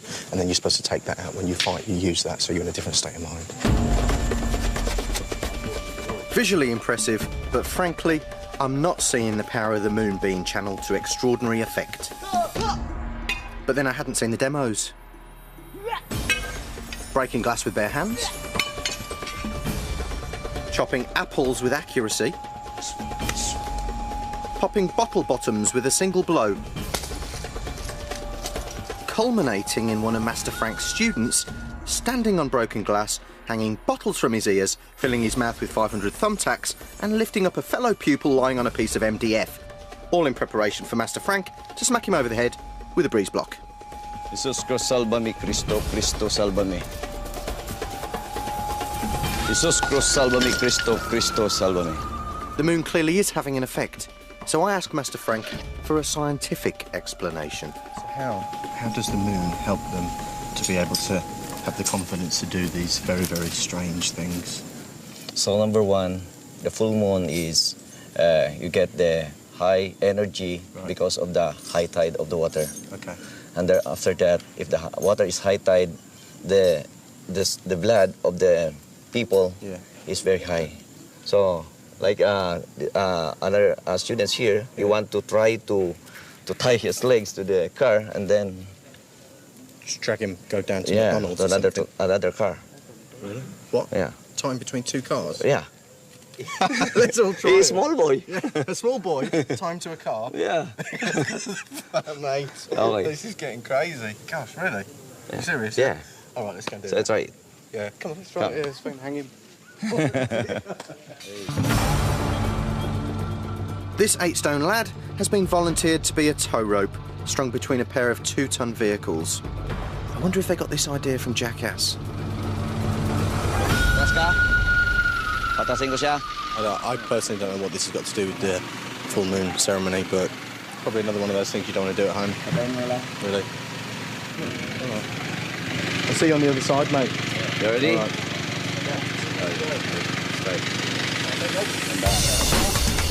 Okay.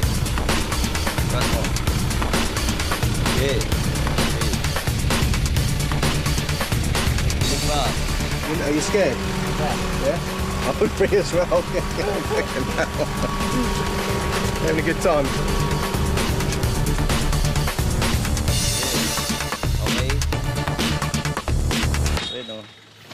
We've got to put the brakes on. I feel a moment of moon-induced lunacy come all over me. I'm in the mood for a moon. I don't think the ritual really helps members of the Wido Arnis group develop greater powers, so I decide to put my money where my mouth is, lash myself to the 2-ton vehicles, and prove my point.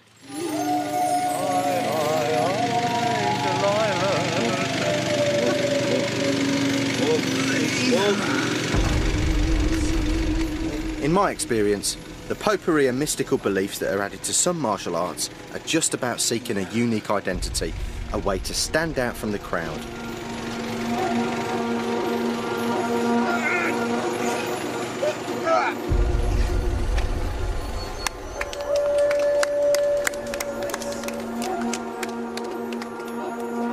I love the moon. I like to meditate in front of the moon. I don't know if their powers come from their moon or from their mind or if they are powers, but I do know this. It's a hell of a lot of fun. I love this place. Thanks, mate. Okay. See you later. I'm off. Okay. Bye.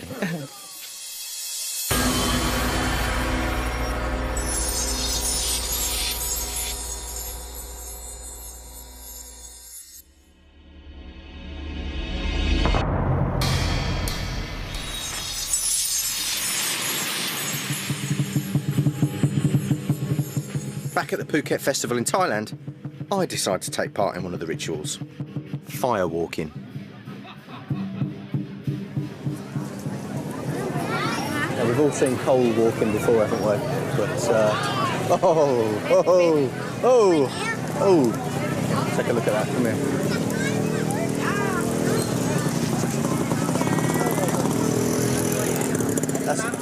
Feel the heat from here, that's why there's nobody in this section here, because that is hot. How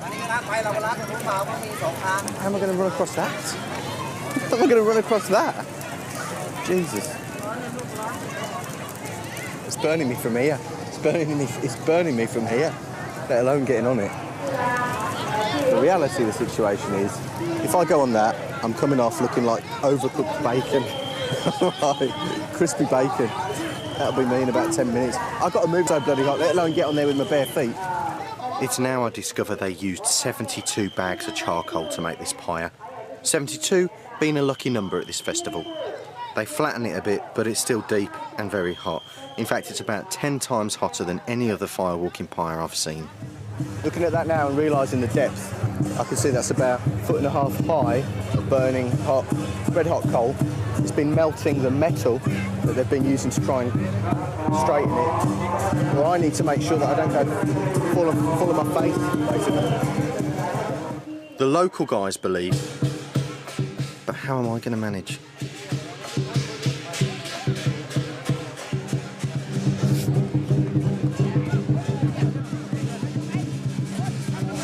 I know I've got to do that, so it's no good me telling myself, I'm going to get burned, all the rest of it. I probably am. But what I've got to do now is give myself the confidence to get across there as quick as possible without falling over. Any positive thing I can grab onto in my mind, I'm using that now as fuel. Vince, I'm out.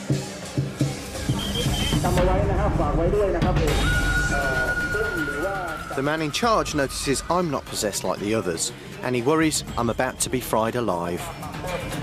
This guy just took a double look at me and he was like, what are you doing here? You shouldn't be here, you're not one of the boys. That's red. Ready? Fucking hell, fuck me, that's hot. Fucking hell. Jesus. Fucking hell.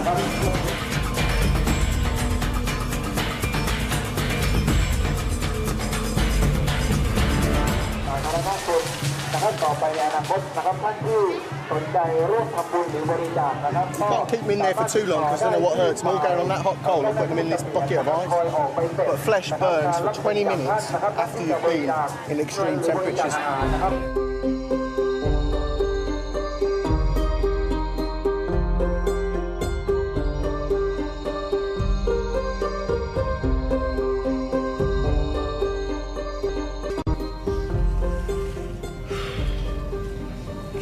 He's not in action, he's in traction. I don't know whether to laugh or cry, I'm in so much pain. Oh, Jesus. It's all started swelling up here. The news from the doctor isn't good. Second degree burn. Second degree burn? Yes. How serious is that? Yeah. Blisters? Yeah. So there will be blisters? Artificial skin graft. God. How about those painkillers? Can we have those painkillers now? Okay. Yeah, it'd be good. Be a good call. Within a few minutes, I'm completely knocked out with a double dose of morphine.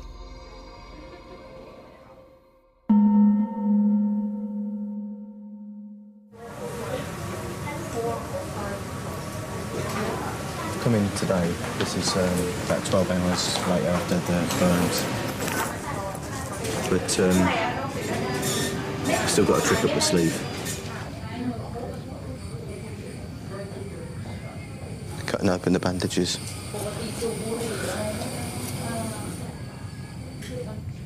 I heal very quickly. Very small burn. Not serious. Okay. Are you surprised? Yeah. No pain at all. Feels great.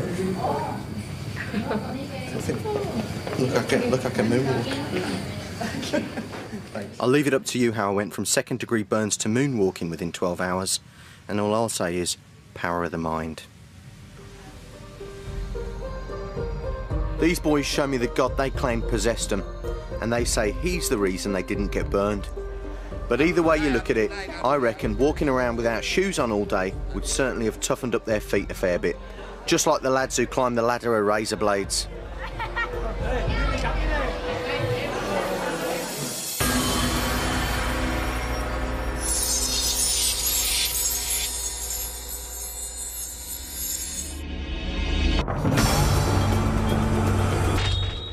Next time on Kick-Ass Miracles, I'm looking at the miraculous ways people maintain their health and heal the sick.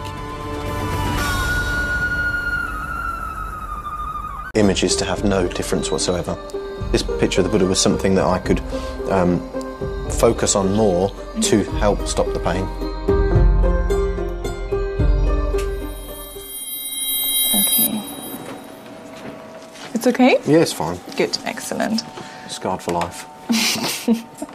We think that probably religious people have something that helps them dealing with pain much better than atheists.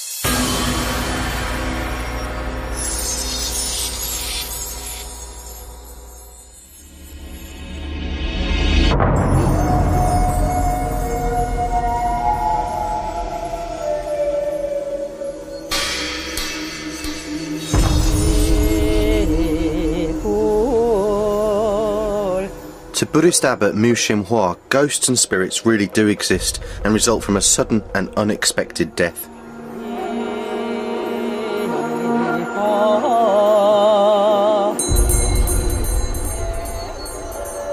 These people all believe that spirits are causing them bad luck and illness, and they've asked for the abbot's help.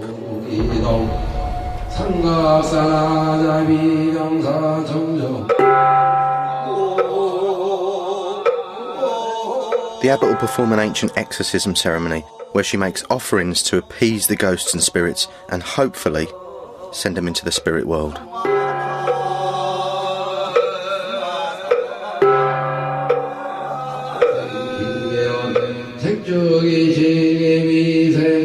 The chanting continues like this for nearly 3 hours and food offerings are made. The theory is that once they're well fed, the ghosts will be ready for their journey into the next life. The names of the spirits are burnt to symbolise their rising to heaven. After the flames go out, this girl started getting emotional. Suddenly the lights go out and dried red beans are thrown around the room. Apparently, spirits don't like red beans. The girl then faints.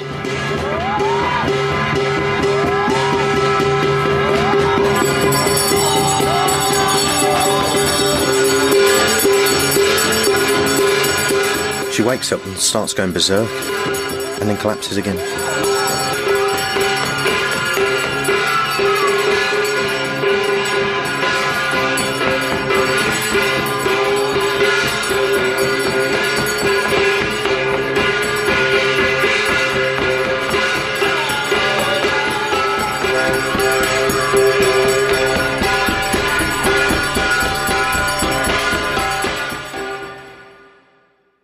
많이 안 좋았지? 아까 막 떨리고? 그리고 So she started seeing ghosts all around her. That's what freaked her out. Not surprised to freak anybody out, that, wouldn't it? 이제 조금 있으면 이제 따뜻해지고 자기 정신이 돌아오고 그러죠. She actually feels warm to the touch, but she's experiencing cold, and she's shaking as if she's freezing cold, but she's actually quite 그게 hot. 시체와 같단 말이에요. She said she didn't know that she passed out. And you can tell that's true because she cracked her head pretty hard on the floor. I heard it. 포지션에 대해서 좀 빙의에 대한 She wasn't trying to protect herself. She just went straight out like a light. And the old big pupils, like giving it. The feet were shaking as well. I mean, I've seen a couple of these things in Asia, and That was one of the more impressive ones to me. It might not have looked like much to yourself if you're sitting there and expecting sort of heads to spin and people to start jumping around and screaming and speaking tongues. But that was impressive to me for a couple of reasons, because the girl certainly believed it. She wasn't putting that on, and, you know, she wasn't being... I'm Chris Crudelli. I've spent my entire adult life studying martial arts and philosophy in the Far East.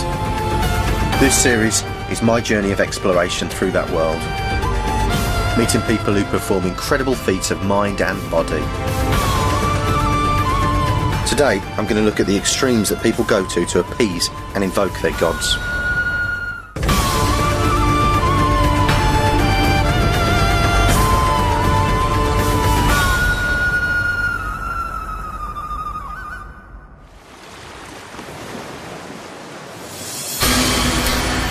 It's late September in southern Thailand, and I've been told to brace myself for some gruesome sights at a local festival. This is the beginning of the vegetarian festival in Phuket. What this guy's doing is cutting his tongue with a blade. Mutilation starts today. This man's in a trance and he seems to feel no pain. That's because he claims to be possessed, not by the devil, but by the gods. And he believes that by appeasing those gods, he can cleanse his village of evil.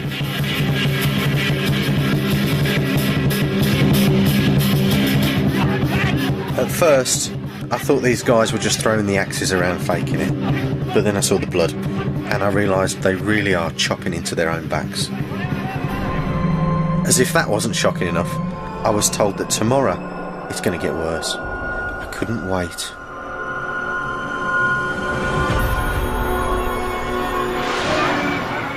"5 a.m. In the temple, local men of Chinese origin start their day by putting themselves into a trance.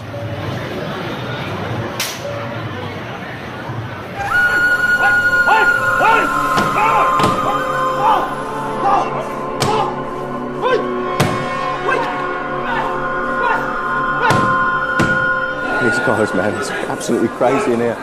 They just keep coming in, look.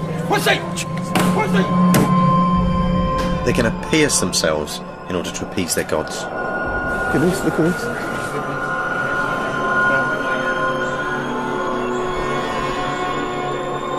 This is definitely not acupuncture. He's putting these things all up his body, and they'll go all from his arms up through his face.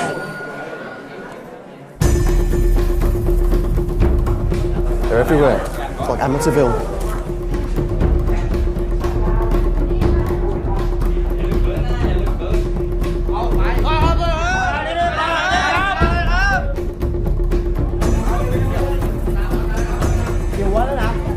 Spikes are getting bigger and bigger.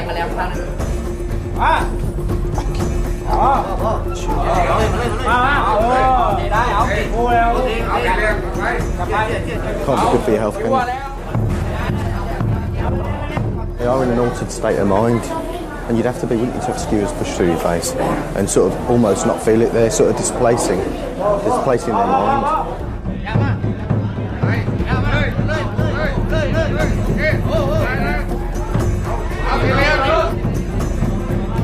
These villagers believe the more extreme the piercing, the more the gods are appeased. And look at that face, mate.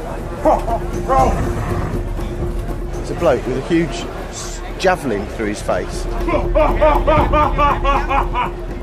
You know, everyone's just having a fag. What a bizarre place. Check this one out. This is the biggest spike at the party.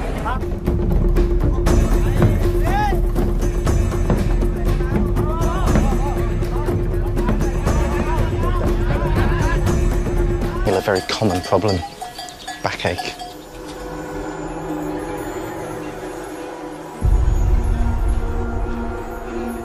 This guy's got shooting pains in his back. This is probably not a practice that I would use for my backache.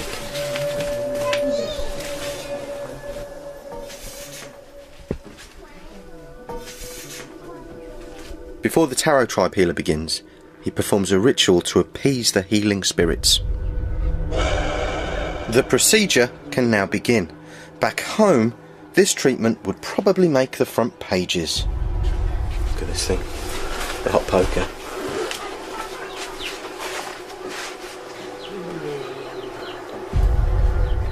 So this is another ancient practice of putting heat into his hands and putting it onto the spot of pain. And one thing that we do know right now is that quite often lower back pains are caused by seizures, muscle tightening. So those two muscles, structure that goes down the lower back, and heat can switch those muscles off and then stop the nerves being trapped and loosen the pain. And if you come and spend half an hour lying down with a guy that you believe in, then, you know, that can also help those muscles relax and loosen off the pressure in the spine. ठिकै छ तातो लागिराखेछ एकछिनपछि अनि राम्रो लाग्छ. Asked him how he's feeling, and he just said that he just feels a kind of heat sensation. He doesn't feel any better yet, but he's hoping they give him some aspirin later. And in the next village, just on the other side of this field, the local healers have opened their surgery for the day.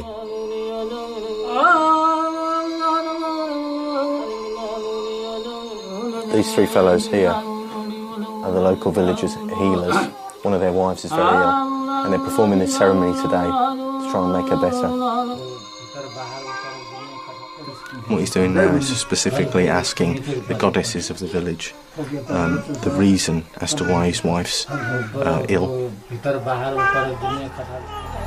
These rituals have been performed for hundreds of years, and even with today's modern medicine, surprisingly, they're still the preferred method of diagnosis and cure. There's a local clinic down the road that was set up by some Western people to help the locals, and nobody goes there at all since it's been opened.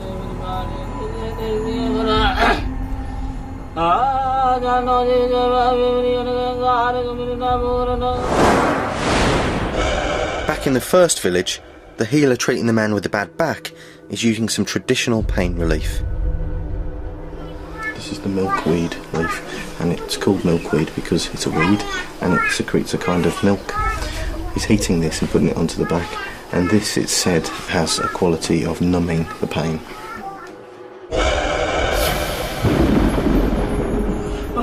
The healers treating the sick wife have finished doing their diagnosis. He's just discovered the reason that his wife's ill. This is definitely not the kind of condition you'd be taught about at med school. Someone's put a curse on a witch in another village, and they're now going to send that curse back. She's been coughing a lot and getting headaches and getting dizzy. Thought it might be the incense, but no, it's a witch in the next neighbourhood. This piece of wood here, with the paintings of the different colours on, that's sitting in a fishing net, is the thing that they are using to try and catch the evil curse. What they do, with the wood wrapped in the fishnet, stick it in there, and then stick it underground in a nearby village and wait until his wife gets... Jesus.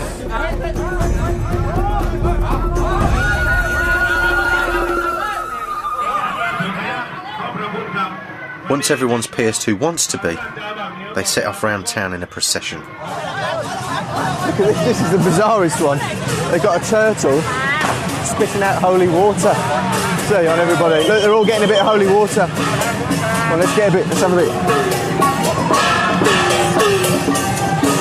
Bless. Now I know this looks and feels more like a carnival than an important religious festival, but the locals believe that miracles are actually happening. So once they've pierced themselves, they've got possessed. He's got the spirit in his body. That's why he's giving them the fruit. You see how thankful they are, because they think that fruit's going to bring them luck and fortune. This the spirit monk that will give us for if we eat this thing, it means that it's very good to our health and our family, like good luck. Oh right, okay. It's a miracle thing. Is that right? They blessed it. They sort of said they made this pineapple magic or something. Yes, the magic pineapple. Magic. Have you heard of any miracles happening? Any cures? People have had the pineapple or the apple or something, and then they've got better or got more healthy? Or... It's just like the story, but no one can prove it. Is that the real one or not? Is that true or not? Yeah. But we still believe it.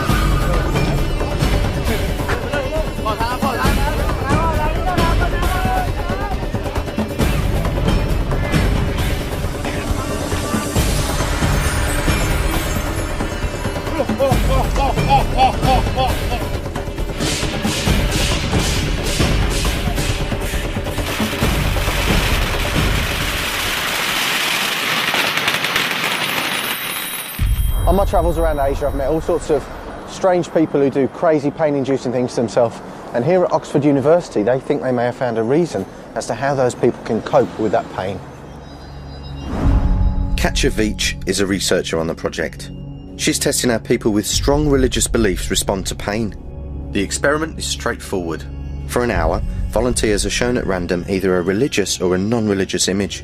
And while looking at those two images, they're given an electric shock. For each shock they get, they rate the pain on a scale of 0 to 100. Hi, Katja. Hello, Chris. Hello. How are you? Hello, how are you? Very well. Take a seat. Okay. So I'm going to be your guinea pig today. Mhm. You're going to do some experiments on me. What are you going to do? What I would like to do is I would like to apply painful electric stimuli to the back of your hand. That is not going to be painful, so there's no current now. If you're familiar with meditation, for instance, have you done meditation before? Then it will be easier for you. Just try to focus on the picture. If your mind starts wandering, go back to it. Having trained as a Buddhist, Buddha is one of the two images I'm shown. Let the torture begin. But before the test can start, Katja's got to establish where my natural pain threshold is. Anything? Yep.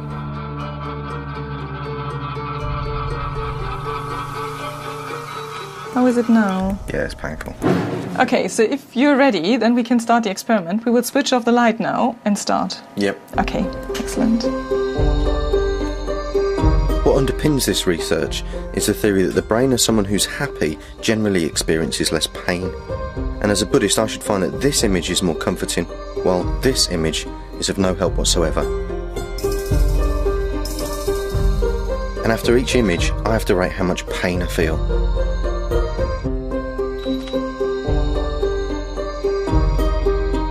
I expected the two pressured into doing anything. I mean, she was out. You looked at her eyes. They were big and wide, shaking around, dancing, and she cracked her head really hard. She's gone into shock now, so could have been sensory overload. You know, she's been sitting here chanting for 3 hours, bells going off, someone screaming at you, throwing things at you. You know, it's kind of every sense is kicking off at the same time.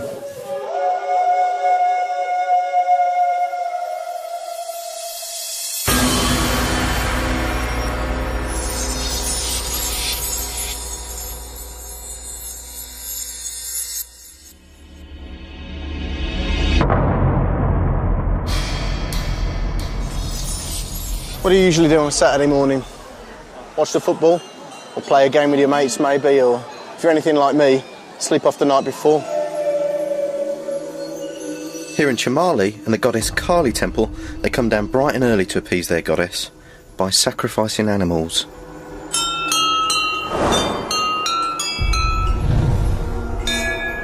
That's the goddess Kali, cutting the heads off and squirting blood all over. Kali is the Hindu mother goddess of creation, preservation and destruction. Oh, and she's got an insatiable appetite for blood. As you can see, she likes heads. A visit to the Kali temple is a family day out. You can see the line of people that stretches back here. There is thousands of people here on a Saturday morning, all bringing their sacrifices to the goddess of Kali. Kali looks after those who look after her. She brings riches to the poor, revenge to the oppressed, and newborn joy to the childless. I mean, this is probably the most legal, extreme form of sacrifice now, because they can't sacrifice humans anymore. It's not allowed. Just 200 years ago at the Kali Temple, Calcutta, a little boy was sacrificed every single day. Now, we're not allowed inside the actual slaughter pit, which is just there, because we're not Hindus, but we can get a close look if you come over here. There are still rumours of human sacrifice to Kali taking place, which have been perpetuated in Hollywood films like Indiana Jones and the Temple of Doom. But there's definitely no sign of it going on here. Oh, another goat. A headless goat. Can we have a look at the head?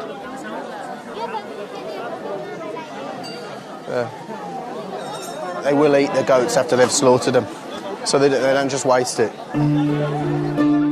To you and me, this might all seem very macabre, but here it's part of daily life. In fact, we all make sacrifices in our own way. So I give up things. You know, you give up your time, don't you, for money. You go to work, or you give up your effort, you go to the gym and you exercise and you train and you get something in return. And that's basically the essence of what sacrifice is all about.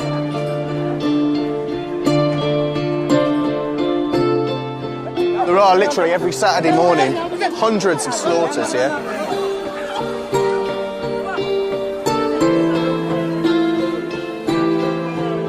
My teacher always used to say to me, I say, how do I become a better martial artist? You say, you get out exactly what you put in.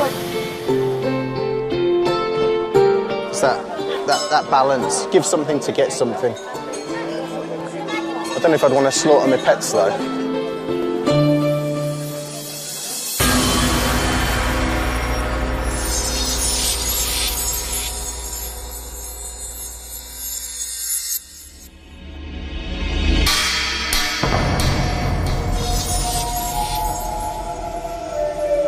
I'm here to meet a tarot tribal healer who's using a very rare method to try and heal.